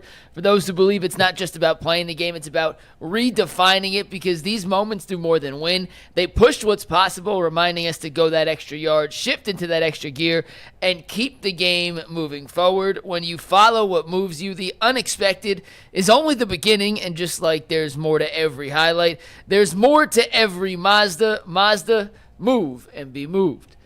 And with that, we welcome in our former quarterback, Sean King, to the show. Sean, how you doing today, my friend? Dressed up fancy today. How you guys? Hey, you ready to go, man? We're gonna get right to this. Mary Kay said something, and I want to get your perspective as a former offensive coordinator and play caller. She said specifically, which I agree, the quarterback competition stunted some growth. Now, when you have Joe Flacco and you give him Pickett the majority of the reps, and then you jettison Pickett off and he ain't on the roster, then the young guys don't get reps or not even throwing the guys, and then you end up with Joe Flacco kind of, playing a little bit the last part of the preseason, and now it looks like, well, the receivers ain't on the same page, timing is wrong. How much time do you believe it takes for a guy to get ready in the preseason and play football games? And do you think the Browns fumbled the bag on a quarterback competition that was a fake quarterback? It was fake news. Well, G. Bush, you are officially my spirit animal, because I was going to actually piggyback on that point that Mary Kay made. Shout out to Mary Kay, one of the best in the business, by the way. She said, and I think I'm quoting her correctly, hopefully Coach Stefanski and the Browns learn that you can't have a 4-person quarterback competition. I'm going to contextually align that with my opinion last week. For those that didn't watch, that aren't on social media, you should be. Ultimate Cleveland Sports Show, one of the best shows in the country. I said they should move away from Joe Flacco, not because I think Flacco was not capable on some levels, but because I think the ceiling is so low this season for the Browns. They need to find out what they have in Dylan Gabriel and Shedeur Sanders. You asked me as a coordinator, the reason I would never have a 4-man competition, if we've only got 12 plays a team in practice, how in the hell do I fairly divide up 12 reps? Thinking that 4 or 5 of them are run plays anyway. Now I don't get a chance to really see what I have. What am I really evaluating? That's what they're doing now. they're not going to win this year because they're not that good. So you might as well get a large sample size of Dillon Gabriel and Shedeur Sanders, so at the end of the year, you can better evaluate what you have. You might not have what you think is a franchise quarterback, but you might have what you think is a very good safety net as a backup. You might come away thinking, you know what, we got a franchise quarterback. We can look in other directions in how to build a team. But they've got to find out. And you're not going to find out with both of those guys sitting on the sideline for the majority of the season. Sean, I completely agree with you. I would play Dillon Gabriel this week, but they won't, unfortunately. What would you say to the people, and this drives me crazy, I'm curious your take on this. What would you say to the people who say, he's not ready yet? This could ruin his career because the Packers have a good defense. What would you say to those people? So this is all about leadership, guidance, and expectation, right? And she also talked about Stefanski being kind of colorless, you know, in his post-pre, during the week interview sessions.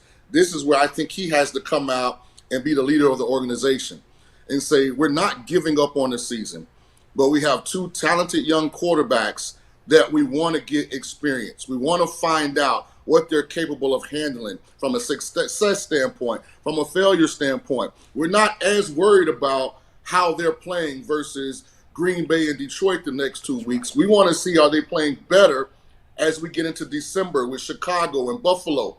That's what playing these guys early is about. Not going out there with the expectation that Dillon Gabriel is going to become the next reincarnation of Steve Young, or that Shedeur Sanders is going to become like the next reincarnation of Legendary. Like he invented that himself. You just want to start the process of them getting better. Right? You want to start the process of them getting better. And if you're honest with your fan base, you're honest with your locker room, they'll embrace that.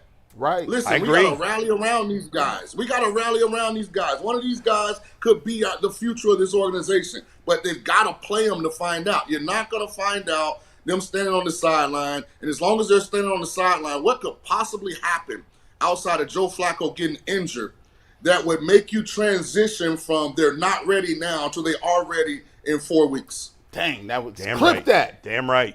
I'm gonna use that. That is the greatest. Them talking points is dead. Let's I got go. that on repeat. Sean, Let's go. Let me ask you about another quarterback that's not even with the Browns, Jackson Dart, right? So there was all this talk about they want Jackson Dart to be the starter. When you was evaluating his game coming out, did you really believe that he was a first-round pick? Because I'm trying to figure out how the Browns, if you did feel that way, I'm trying to figure out how the Browns overlooked that and we landed with Dillon and Shedeur instead of a Jackson Dart. Who did you took Mason, the D tackle from Michigan? Yeah. Yes. Early, and then you have another second-round pick. Schlesinger. Another first-round pick. Yeah. No, they got another first-round pick next year by trading down. Yeah. Okay, so you went D-line. Can't really argue with that. I think Mason's got a chance to be a really good player. But I did the quarterback clips on the show. I had Jackson Dart rated really high. I thought he was a first-round caliber quarterback. He's athletic. He's big. I personally know some people at Ole Miss. So, like, he's one of those kids that kind of gets it. The guys like him. You know, a perfect personality-wise, he's a lot like Baker Mayfield. Like, you know, Baker's a guy you like when you're around Baker, you know. Yeah. It took him a couple of failures in order to become the Baker we saw last night that's turned into one of the top 10 quarterbacks in the league. But I love Jackson's skill set. I think he's got a huge advantage on maybe some of even Baker, for instance, because he's older. Because of COVID and the different things in place in college now, these guys are a little older in the last couple drafts at the position. The Giants are in a different situation than the Browns.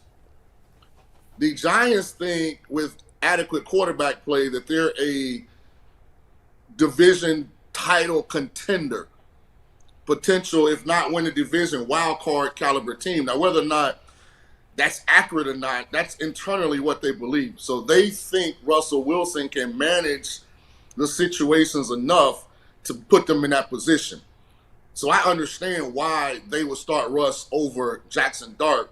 To me, that's not applicable with Cleveland because There's no way you can be honest with yourself and look at this offense and think that, okay, this is an NFC North title contending team from a talent standpoint. I repeat, the only time in Jerry Jeudy's career he's looked like a number one receiver was with who? Jameis Winston. You was right about that. That was wild. Yeah, speaking of which, there's talks of Jameis getting traded to the Bengals. Well, they just signed 2 quarterbacks. Oh, they did? I didn't even see No, that. that was from a fake reporter. Jay got in the group chat. Which? The Jameis Winston. Oh, that was fake? Fake report. Mike Which White and the Sean Bengals are not the type of team that goes and trades for a veteran quarterback, but whatever. By the way, just to that point. Yeah. By the way, just to that point.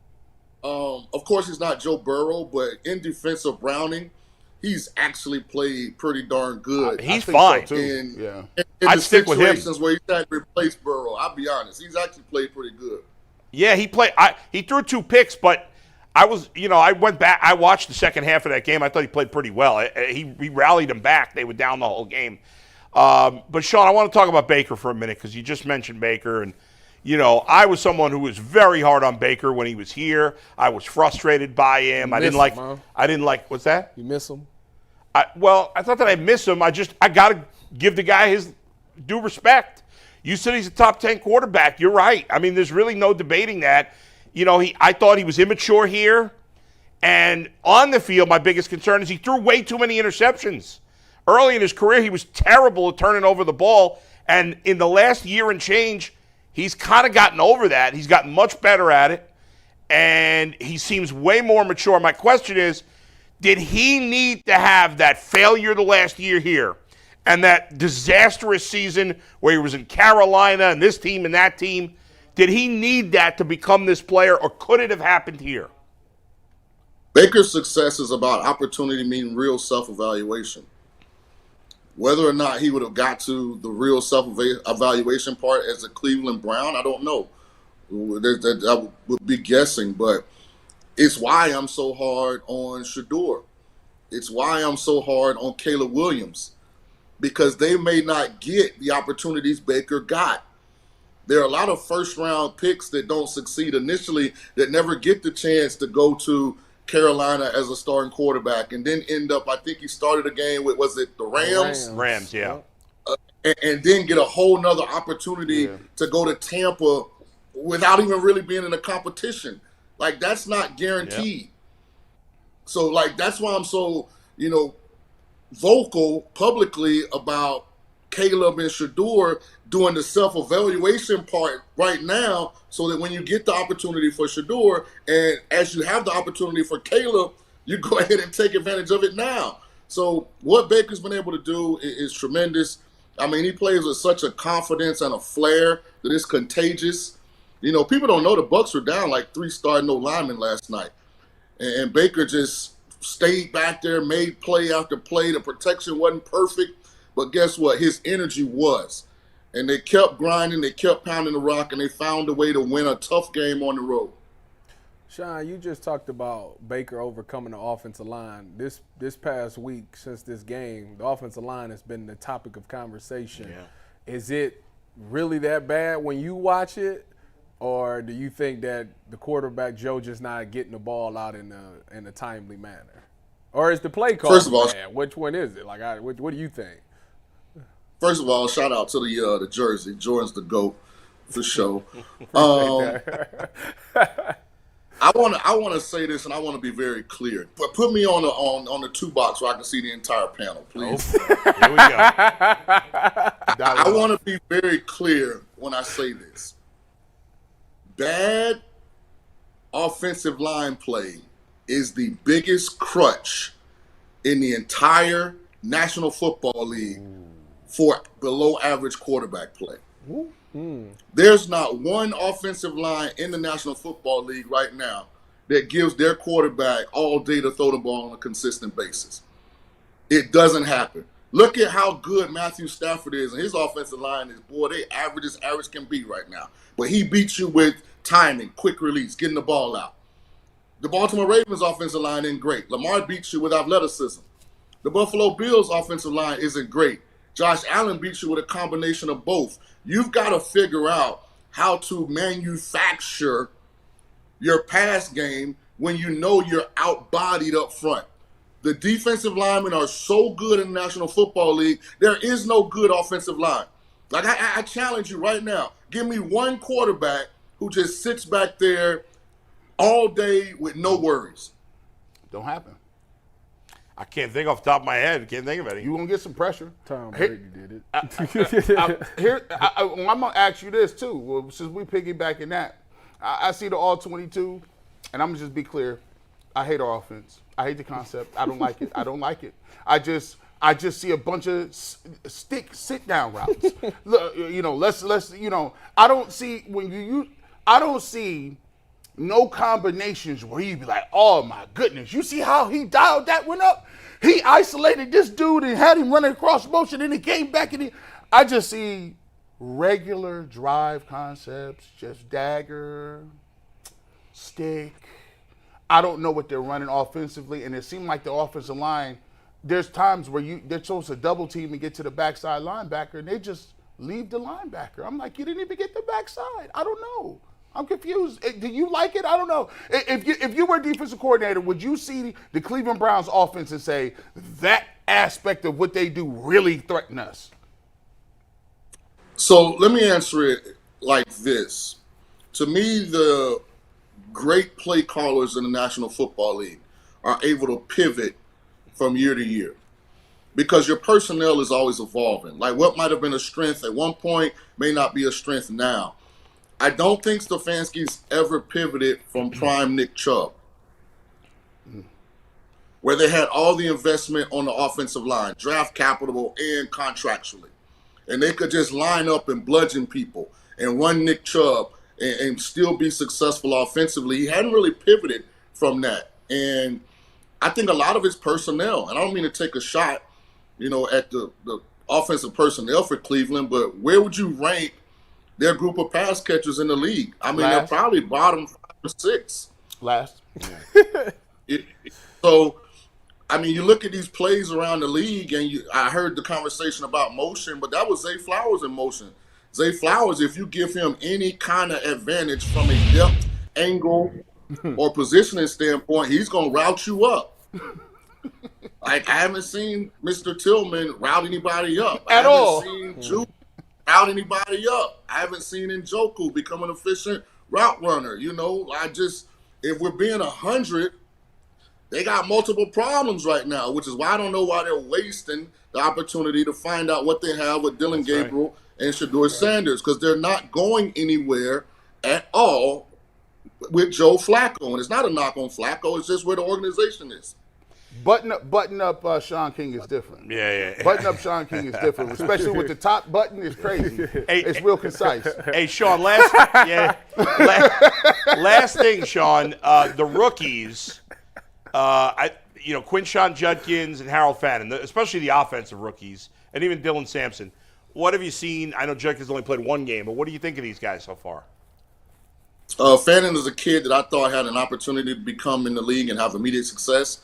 You look at, Bowling Green, where he played at, I think, if I'm not mistaken. Yeah, you're right. I mean, his statistics there are unbelievable. The fact that he never left on an NIL deal to a bigger school, confirmed to me the caliber of player he can be.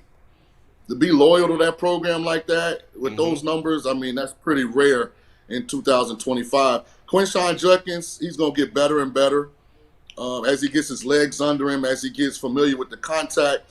I want to button up the segment with one overall big picture. Okay. You see a lot of injuries around the National Football League currently, right? You see a lot of sloppy play. A lot. 6 quarterbacks hurt already.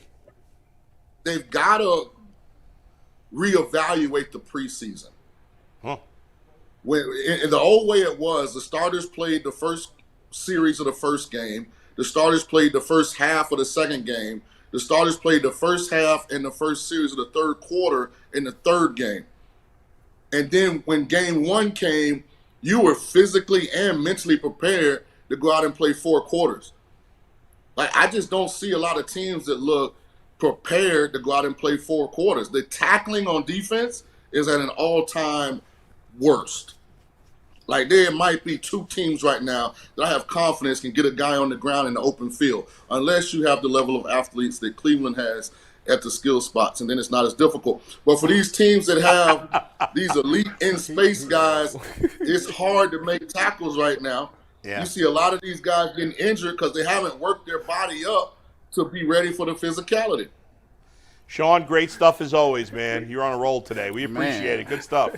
It must be happy All right, hour. see y'all All them later. shots you sending, boy. Listen, Happy hour. It's 9 a.m. in Vegas. for Sean today. I like what he said about like why you play the young guys. I think he's 100% right. And what he'd say to people that say, "Oh, they're not ready." That's just such garbage. The only way you're going to get them ready is by letting them have game reps. Right. I always tell people Yeah. what the league has done, because football is so accessible and fantasy football, and it's on 24 hours a day. People take these talking points and they just internalize them like that be the truth. Half this, you be like, who told you that? Like, no, like you don't go to work and you get there and they be like, listen, I need you to go sit with Susie over there for 3 weeks. Yeah. Before you Just do sit anything. there. I'm You gonna just be sit honest. there. I'm No. gonna be honest, man. I rode Joe out there this last week. He gave you one good game that I said wasn't on him. The first one wasn't on him. I thought he played well, and he gave you one bad game. This is it. Like this is it for me. He got half of me. I'm with you, Ty. I'm with you. Like, He got this half. is it. Because the thing is this, like, we literally been saying all year, like, Joe only gonna make it like 4. I said 4 or 5 games.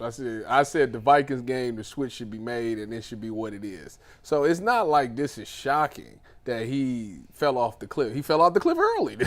if he come out this game against Green Bay and it looked like it did last week, he fell off the cliff. It's done. Bull said he fell off the cliff last year in Indianapolis. Yeah, he did. He Let's face did. it. Joe Flacco fell off the cliff 7 years ago. Yes. He was hanging by a branch for 7 years. And then for 2 seconds with the Browns, he got his hand up on the ledge again. And then it just slipped off again Yes, last year. that 5 games in Cleveland in 23 is the complete and anomaly to the rest he's got a of his career. fingernail on the branch off the side of the cliff. That's what he Game that's what one, he's he at. was solid, though. I thought he played well in game one. He was fine. I mean, the 2 picks ain't He on looked him. old though, Tyvis. He had looked 290 old. yards. And if they catch the 3rd and 5 or the 4th and 5 or catch the balls that got intercepted, he had 300 yards. Hey, he should have thrown 2 interceptions in his last game. That was terrible. That's why I said Yeah. that's why I need to see one more game. He had one game. He had I one see good more game left in him. Because and that was it. this right here confirms it. This will confirm it to me. When Mary Kay give you the G. Bush side look, when she give you that one, you about out of time, big dog. Yeah. It's not like Green Bay's defense is a pushover. They've held the Lions and the Commanders well below they've their done- offensive right. averages. So we'll see how that plays out this weekend. All right, Those guys, other- got another right. topic to get to after FanDuel. The NFL season is here, guys. Week 3 gearing up to be an exciting weekend, and FanDuel is making sure you're ready for kickoff with a can't-miss offer. Right now, new customers can bet just $5, and if that $5 bet wins, you get $300 in bonus bets to use across the app. So if you're ready to play, download the FanDuel app now by visiting FanDuel.com/UCSS to get started. That is FanDuel.com/UCSS to place your first $5 bet. So we have EP Steve in the house today. We're thrilled to have EP Steve up in Cleveland. He texted me yesterday and said, "Are you guys going to address the Adam Schefter Shedeur Sanders report?" And I said, "No, it's a Monday. We got game stuff to review. We'll do it Tuesday just for you, though, Steve." So Steve's in the house. executive. This is the first time executive producer Steve is here to witness the Shedeur Sanders conversation in person. Right. So if anyone's been living under a rock, before kickoff, about 2 hours before kickoff on Sunday, Adam, and there's EP Steve. Shout out to EP Steve for making the trip up from Atlanta. Adam Schefter put out a report that basically said the Ravens were planning to take Shedeur Sanders with the 141st pick in the draft in the 5th round. And they called Shedeur, and Shedeur's people said, no, this is exactly from the ESPN article that Adam Schefter wrote. The Baltimore Ravens were planning to draft Shedeur Sanders in the 5th round with the 141st pick, league sources told ESPN. But before the Ravens could turn in the card, the former Colorado star let it be known to Baltimore that he did not want to be on the roster with Lamar Jackson, where he wouldn't have a chance to play anytime soon, league sources said. Is that the exact tweet? No, that's from the article. That's from the ESPN article. Okay, That is the article first was misleading paragraph. because didn't it say that it was Dion that said he didn't want to play there? I'll look at the tweet, but that is exactly copy So- and paste from the first paragraph of Yeah. the ESPN article. So you plagiarized it. Well, No, I'm saying this is exactly what he said. Guys, I don't, Plagiarism, ain't it? guys, who knows? Listen, Adam Schefter's not making stuff up. Is it possible he got misinformation? Sure, that's possible. If this is correct, if whoever it was, his dad or whatever, if this did happen, it was a big mistake by them. Because Shedeur, that was the perfect spot for him to go.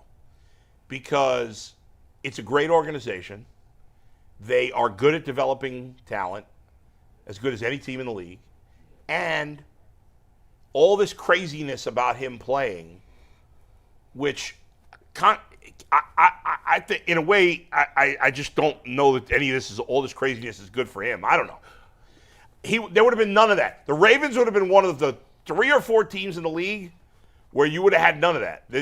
Like people pushing for Shedeur to play would not have happened if he went to the Ravens, because you would understand that he's kind of that this is a place where he can grow over the years. I get it. We've just talked about it. You can't fully, become a better. You're not going to reach a peak just sitting on the bench and watching. But the Ravens, I think, would have been a much better situation for him. Real quick, before anyone else goes, I'm looking at the tweet. You just read the tweet wrong, Bull. I'll read exactly what Schefter tweeted. Yeah. Ravens plan to take Shedeur Sanders in the 5th round, but before Baltimore could turn the card in, the former Colorado star let it be known that he did not want to be on a roster with Lamar Jackson, where he would be a backup. So let me. Do you believe it? Do you believe? What do you believe? Like, do you believe? Or do you not think it's true? Give me a second. Go ahead.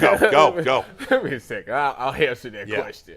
So this is how I feel about this whole thing. One, this is exactly why I am not considered a media member, because I hate when media members goes out and put stories out like this that has absolutely nothing to do with anything. So what? That was something that you should have reported back when the draft happened. I don't know why you bringing it out now. I'm sick of people using Shedeur Sanders names for click. It really is starting to bother me. Dude ain't doing nothing but trying to get better and going to work every day with a smile on his face and doing wonderful things for the community. Stop using that man's name for clickbait. Boom, back to Shedeur. Yeah. Now, the reason why I have no issue with what Shedeur did is because, to be honest with you, it would have been foreign to him. Why do I say that? He went to Jackson State. They were no good when he got there. He helped make them good. He went to Colorado. They were no good when he got there. He helped make them good. He got to the Cleveland Browns. They're no good when he got here. He's trying to make them good. This is something that he's used to doing. He's never really stepped into a program where it was, this is a really good program. I'm going to sit back and learn. No, he recruited the city of Cleveland because it was something that he was used to. He was used to going to places and making them better. He wants to do the exact same thing with Cleveland. The thing that people are not paying attention to is he's playing the long game. He got the fan base so good and he got the city of Cleveland so good that at some point it's inevitable that he's going to step out on that field, because what he's doing in the community, the way he's ruined, the way he's helped people that was in need, and the way he spends time talking to kids. Listen, people remember that stuff. It's gonna be it's a huge storm coming that day that Shedeur got to get out on that field. And I think when he does, he's gonna do well. Right now we seen him in the preseason. He had his good game, he had his bad game. Right now he's just sitting back, answering, doing everything the right way, just taking notes and consistently getting better. He's doing it in the quiet. Nobody's really trying to say nothing to him. He ain't really trying to have no headlines in the media. He's just showing up to work every day, trying to get better, because as he continues to say, when his opportunity comes, he want to make sure that he's ready for that opportunity, because he's one of those guys that I think the way he comes off to me is, if you give me that opportunity, I ain't giving it back. Like, if you put me out there, it's done. We ain't looking for no more quarterbacks. I'm going to be the answer. So I have nothing but high respect for Shedeur and everything he's doing. I respect him not wanting to go be behind Lamar, because it was a guarantee that he would sit behind Lamar. They just paid him. When you look at the situation in Cleveland, people want to play. I'm not coming to the league to sit behind somebody. I don't want to do that. I want to play. Right, so but the only reason it looks bad is because right now he's the third string quarterback. That's the only reason this situation looks bad. But when you go back to the thought process of what he was thinking when he made that decision, it totally makes sense. I wouldn't want to go sit by Cleveland had no quarterback. Yeah, I'm going to go to the place where I'm going to potentially be the starting quarterback. That makes a ton of sense to me. I don't understand how this is even a big story. And I'm really mad at you, Adam Schefter, for tweeting this out. You better than this. You should have said this months ago. It really bothers me that you dropped this on the day of the game. Yeah, it probably got got you all the clicks that you was looking for. But as good as you are, you shouldn't even What does he need that. the clicks for? Yeah, you don't even need that. I just want to ask you this one is thing. why I'm not a media member. Tyvis, I get what you're saying. You make a good argument. I hear what you're saying. That was crazy. The only thing I'll say is once you got to the 5th round, like, even though the Browns, you got to the 5th round, right, and the quarterbacks on the roster was Joe Flacco and Kenny Pickett and Dillon Gabriel. Right. I'm there's looking still at no myself. guarantee you're gonna I'm play. better. He's saying I'm better than them. Let me help you You're out. right. You're right. That's fair.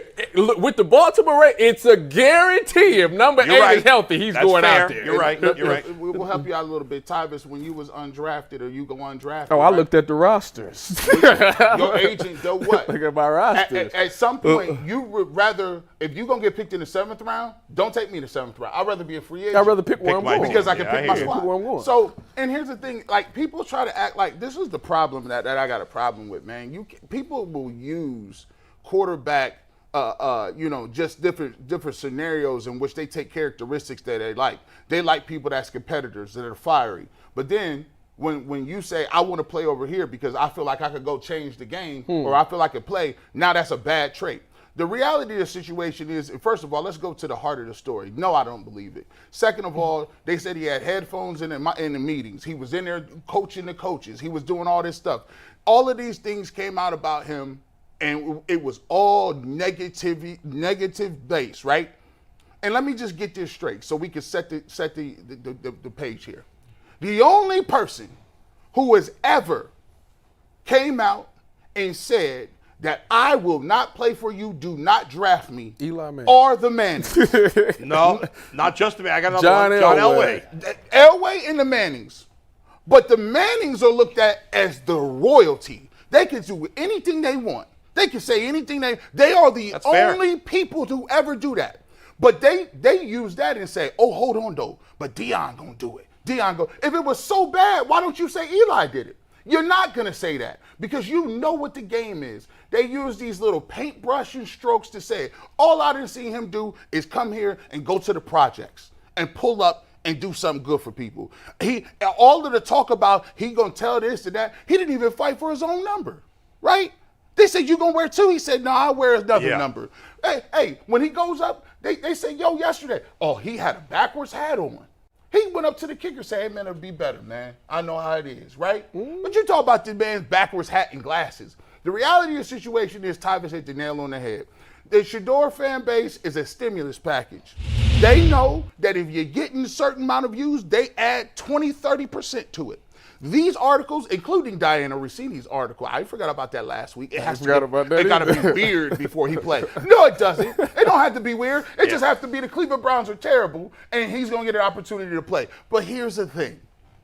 It's all good because in everything that he said, I don't hear nothing from him. I don't hear nothing. He said, yo, I'm going to sit back and post up and wait for my opportunity behind Joe Flacco and chill out. These are old articles that they didn't run. They're like, listen, I need this throwaway. I know how I get.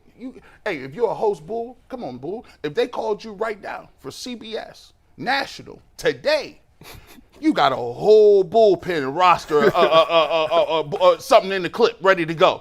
You got 6 topics right now. If you had to go to New York and talk baseball, you got 4 in the chamber ready to go. Them articles be ready to go. They was like, we need something on the Browns. We ain't trying to talk Joe Flacco. Let's hit the article. But like you said, we see it. People just gonna interact with it, but for the most part, the people in Cleveland, we know how it go. It's all good. You know, you guys made an interesting point, G, especially at the end there, that I didn't really think about. It was, now I didn't take it as when I say he'd be better off in Baltimore, I just think for him it's a better organization, right? It's less of a headache. Yes, but I didn't really think about the angle of, but I didn't really think bad. I don't think it reflected badly on him that he didn't want to go there. I just thought it might have been a mistake because he might have been better off there. But your point of we want guys to be competitive. We complain in college when guys switch schools because they don't want to compete. Right. And I hadn't really thought about it as, well, he don't want to sit behind Lamar, even though in the long run, and we'll never know, it might have been great for him to learn from Right. Harbaugh yeah. and learn from Lamar sure it would and be in that great system. But he ain't playing. He's If a young 8 man is healthy, who has, he ain't as playing. you said, only had success, only known being a starter. You're right. Like, it's easy for me to say that now at 54. Oh, go be a backup. But if I were Lamar Jackson, when I was starting my career, I didn't want to be a backup for another sports talk host. No. I thought I was the best. I should have started. Same thing. He wanted to. He didn't. In fact, most people don't want to come to the Browns. He was all about He coming to wanted the Browns. to come to the Browns because he saw an opportunity. And, yeah, I agree. He should be credited for that. And I tell him, Bull, Yeah. even the people that support him, Yeah. they heavy. I tell them, no, listen, we all got to go through something. I get that he's always been successful, but if you believe in him as much as you say he do, right, and you with him 100%, then if he is unbothered by being a 13 quarterback, Right. you should have the thought process, I trust him. Because here's the thing. Right now, he's going from a person who has had it, better or worse, he's attached to his father because who his father is. Sure. This is the best thing in the world for him, right? Because now he ain't the top dog. Now he really has to go about it. He got to have some setbacks. Now people can't say, oh, it was you and your father. Nothing's being given to him. Nothing was given to him. No. And when you make it, when nobody gave it to you, you know what you can do? You can walk around with your head high and say, I got it out the dirt. Ain't nobody told me nothing. I was here. They didn't give me a shot. They didn't give me a shot. They didn't give me a shot. Just like this. Can't nobody say nothing to Baker right now, can they? No. That's what you want. That's what you want. That's all you can ask That's for as a right. man. And if Shador succeeds, I don't want to hear about nepotism. I don't want to hear about any of that. He was a 5th-round pick. If you're going to use, a lot of people like to make snide remarks, and he's only a 5th-round pick. Well, if he succeeds down the line, I don't want to hear these same people saying, well, he's just a young kid. Blah, blah. No. If anything, that might have hurt him. That might have hurt him in terms of the draft. Arch Manning was the preseason Heisman. He's terrible. He's been terrible so far. He's Yes, terrible. I didn't want to go.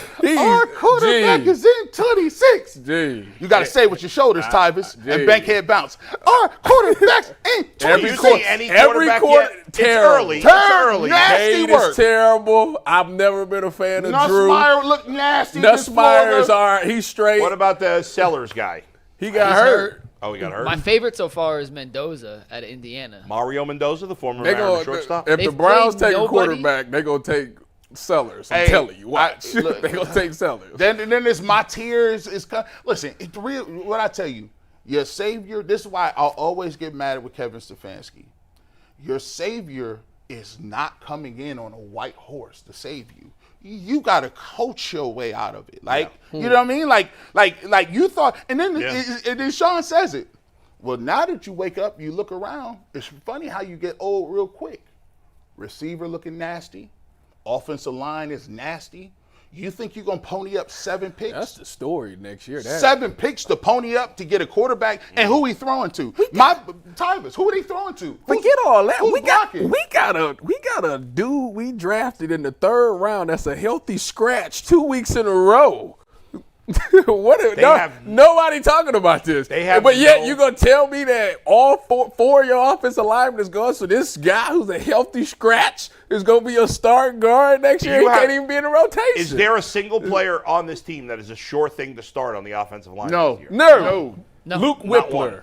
Luke Whippler, go Bucks. This dude stays on task. Luke Whippler. Just like they Stays said on- it was a good quarterback draft, they say it's a good offensive tackle draft. So we'll see what happens. We'll see what happens in April. This is nasty. This is. I'm not lying. I'm just telling you what they said. I'm so sick. First of all, nobody knows what the hell they're talking about. It's all a guessing game. Everybody's full of crap. Let's go. All right, we got super chats. We do got some super chats to wrap up today's show. First one comes from Yoshi Dose 2006. My 24-year-old cat died last night. I had to put her to rest at 9 a.m. She was my companion through 8 states. I want to thank her for being the only companion I've had since moving to Jacksonville. That's Hey, really, man, that's hey, really man, sad. man. Sorry to hear that, That's man. 24. That seems like That's really a- old. that's I an didn't know old cats cat. lived that old. That's an old cat. That's a long and healthy. Like Your cat lived a good life, and, Yoshi. and Rest you know- in peace And you know to what? Just your crazy. cat. The cat was 24, and every one of them years the Browns have been bad. Why would you do that? That's not true. That's not true. 3. I would say 3 out of them years. They won one playoff game in that cat's They've entire been to life. 3 playoffs in that 24 years. The cat would be very disappointed if they were a Browns fan. Next one, Chris Fox says 40-year-old Flacco tied for the league in pass attempts. 3 thumbs down. That's crazy. But what did you think? We knew their running game was not going to be good to start the season. I told We you, didn't know that. Stefanski is We didn't know that. He's a closet air raid guy. They be trying to act like, oh, I want to run the ball. What? No, you don't. That's fine. You could be an air raid guy. Get the ball 20. Can I get some deeper development routes? Tyvis, I'm not about to sit here and watch you throw slants and curls. If you hitches. You against the Browns would be dominant. I'm You would sitting jump on everything. Yeah, I'm not moving. All right, next one. Miss Bell 70 says, does this team stink with a real coach? Kevin Stefanski's a real coach. David You may not Botner. like him. Listen, this is the truth. I've said it for years. I'll say it again. Nobody can change my mind on this. There are 3 or 4 great coaches in the NFL. And everybody. There are 3 or 4 terrible coaches in the NFL, and everybody else is somewhere in the middle. That's how I believe it. You know what I believe? who's your- I believe Kevin Stefanski would be a much better head coach if he had nothing to do with offense. You saying that there's only 3 good head coaches in there? Great. So Andy Reid, McVay. McVay. I think Shanahan's good. I think LaFleur's in that conversation. The hell's he won? He has like the second best winning percentage he was ever What's through he the done in the process. playoffs when it matters? He's made. I made his bio this morning. He's made What the about- NFC where's Mike championship game Tomlin? twice. Tomlin, Harbaugh. Harbaugh. Tomlin and Harbaugh are good, but I'm getting sick of both of them. So you would consider them They've been great. gagging in the playoffs the last bunch of years, the 2 of them. LaFleur's 71-33 in his career. That's kind of He's a good coach. That's crazy. Yeah. I don't know that Wasn't they all under Jay Gruden and wasn't it Kyle Shine? Yeah. Yeah. And wasn't LaFleur there? Mike McDaniel I was think there. so. What Yeah. about Well, Mike what about the McDaniel's Texans disaster head now. coach? He's not there yet. No, it's too early. Too early. I'm Who not you even talking putting the about? Packers coach, and he's had more success. I'm not ready to put him in So there. you What have about two Dan Campbell? Do you really think if Well, both. what's his name, the coach of the Packers, LaFleur. if he's on the Browns, are they better? Is he calling the plays? Yeah, I think he's a really creative play caller. He Yeah. is a good play caller. Really Man. good. Yeah. You know, listen, the Browns. I've He won games. soured on He won Stefanski. games with Malik Willis last year. How many Yeah, games did he win with Malik Willis? So think- Kevin Stefanski won games with some scrub quarterback that is- for years. That's fair. That's fair. That's I mean, Brissett was Let me- a goat. Let me read the rest of these, then we can. He's argue had over- Aaron Rodgers, and now he's got Jordan Love. You know, Jordan Love's a lot better than anybody the Browns have had. That is true. Let me get through the rest of these, Although and he's then not we better can than Baker, so. debate Guess elite not. head coaches. Next one, David Botner says Nick Chubb and Baker balled out yesterday. I wouldn't say Yoshi Dose 2006 said okay. all It was a good coaches have performance. egos. Good coaches know how to release their egos. Good coaches put their egos aside. Trust is key. The Browns should trust Reese to run the offense. Miss Bell 70 says, "Hey Stefanski, get your coaching tips here." In reference to Tyvis's breakdown. I like that. D4L says Miles has that 2010 LeBron look. Miss Bell 70 says bad playing made Flacco stiff and throw a pick. 3 quarterbacks competed. 1 made the roster. They're going to lose anyway. Why not with rookies? Weird is near. Yes. Miss Bell says You gotta be Weird is sincere. there. She has to be putting that in ChatGPT. These is too crisp. They're too. These are Yeah. singers. well, if you remember the Rossini Yeah, weird is article- near. I got it. I know, We know but exactly but what it she's was. talking That was about. like, I was like, oh, she rapping now. Miss Bell says We need thank to put you up for a sign shutting back here saying weird is near. Miss Right. Bell says thank you for shutting down the Shador rumors in regards to the Ravens article. Yeah. Bob M, I could answer this one, says, EP Steve, with almost 70,000 subscribers, why can't UCSS show NFL videos when smaller pods play the All-22? Because we're big enough the NFL might sue us. Those pods are not allowed to. Those pods are not allowed Hey, to use the All-22. So listen, We All are right, big enough that I'm the gonna, NFL might I'm going to sue us. take half credit for this. They'd be like, G. Bush be showing some stuff. Yeah, it's very illegal, G. And they'd be like, listen, you in about 20 more subscribers, you're not going to be able to do that no more. Because they will come after you. It is Yes. not legal. Let me just tell you that. Yeah, Allegedly. it is not legal, and the smaller ones, they have no money. Tegna has bread. Tegna has money they could go after. James Mace Jr. says, Shador can be our version of Jordan Love. Let him sit and learn. Then AFC Championship game, here we come. And Q says, Week 6 may be the Senior Bowl if Flacco and Rodgers last that long. Cleveland Senior versus Bowl. Pittsburgh. Love you guys. Best show in the land. Thank you. If Appreciate Joe Flacco's y'all. still playing in Week 6. That means he got 3 out of 4 wins. Jeez. What are the Must odds of have that? to go on a run. He got to go on a crazy run. And I don't think he looked like his back was tweaked a little bit after he Yeah. took some hits on that all He 22.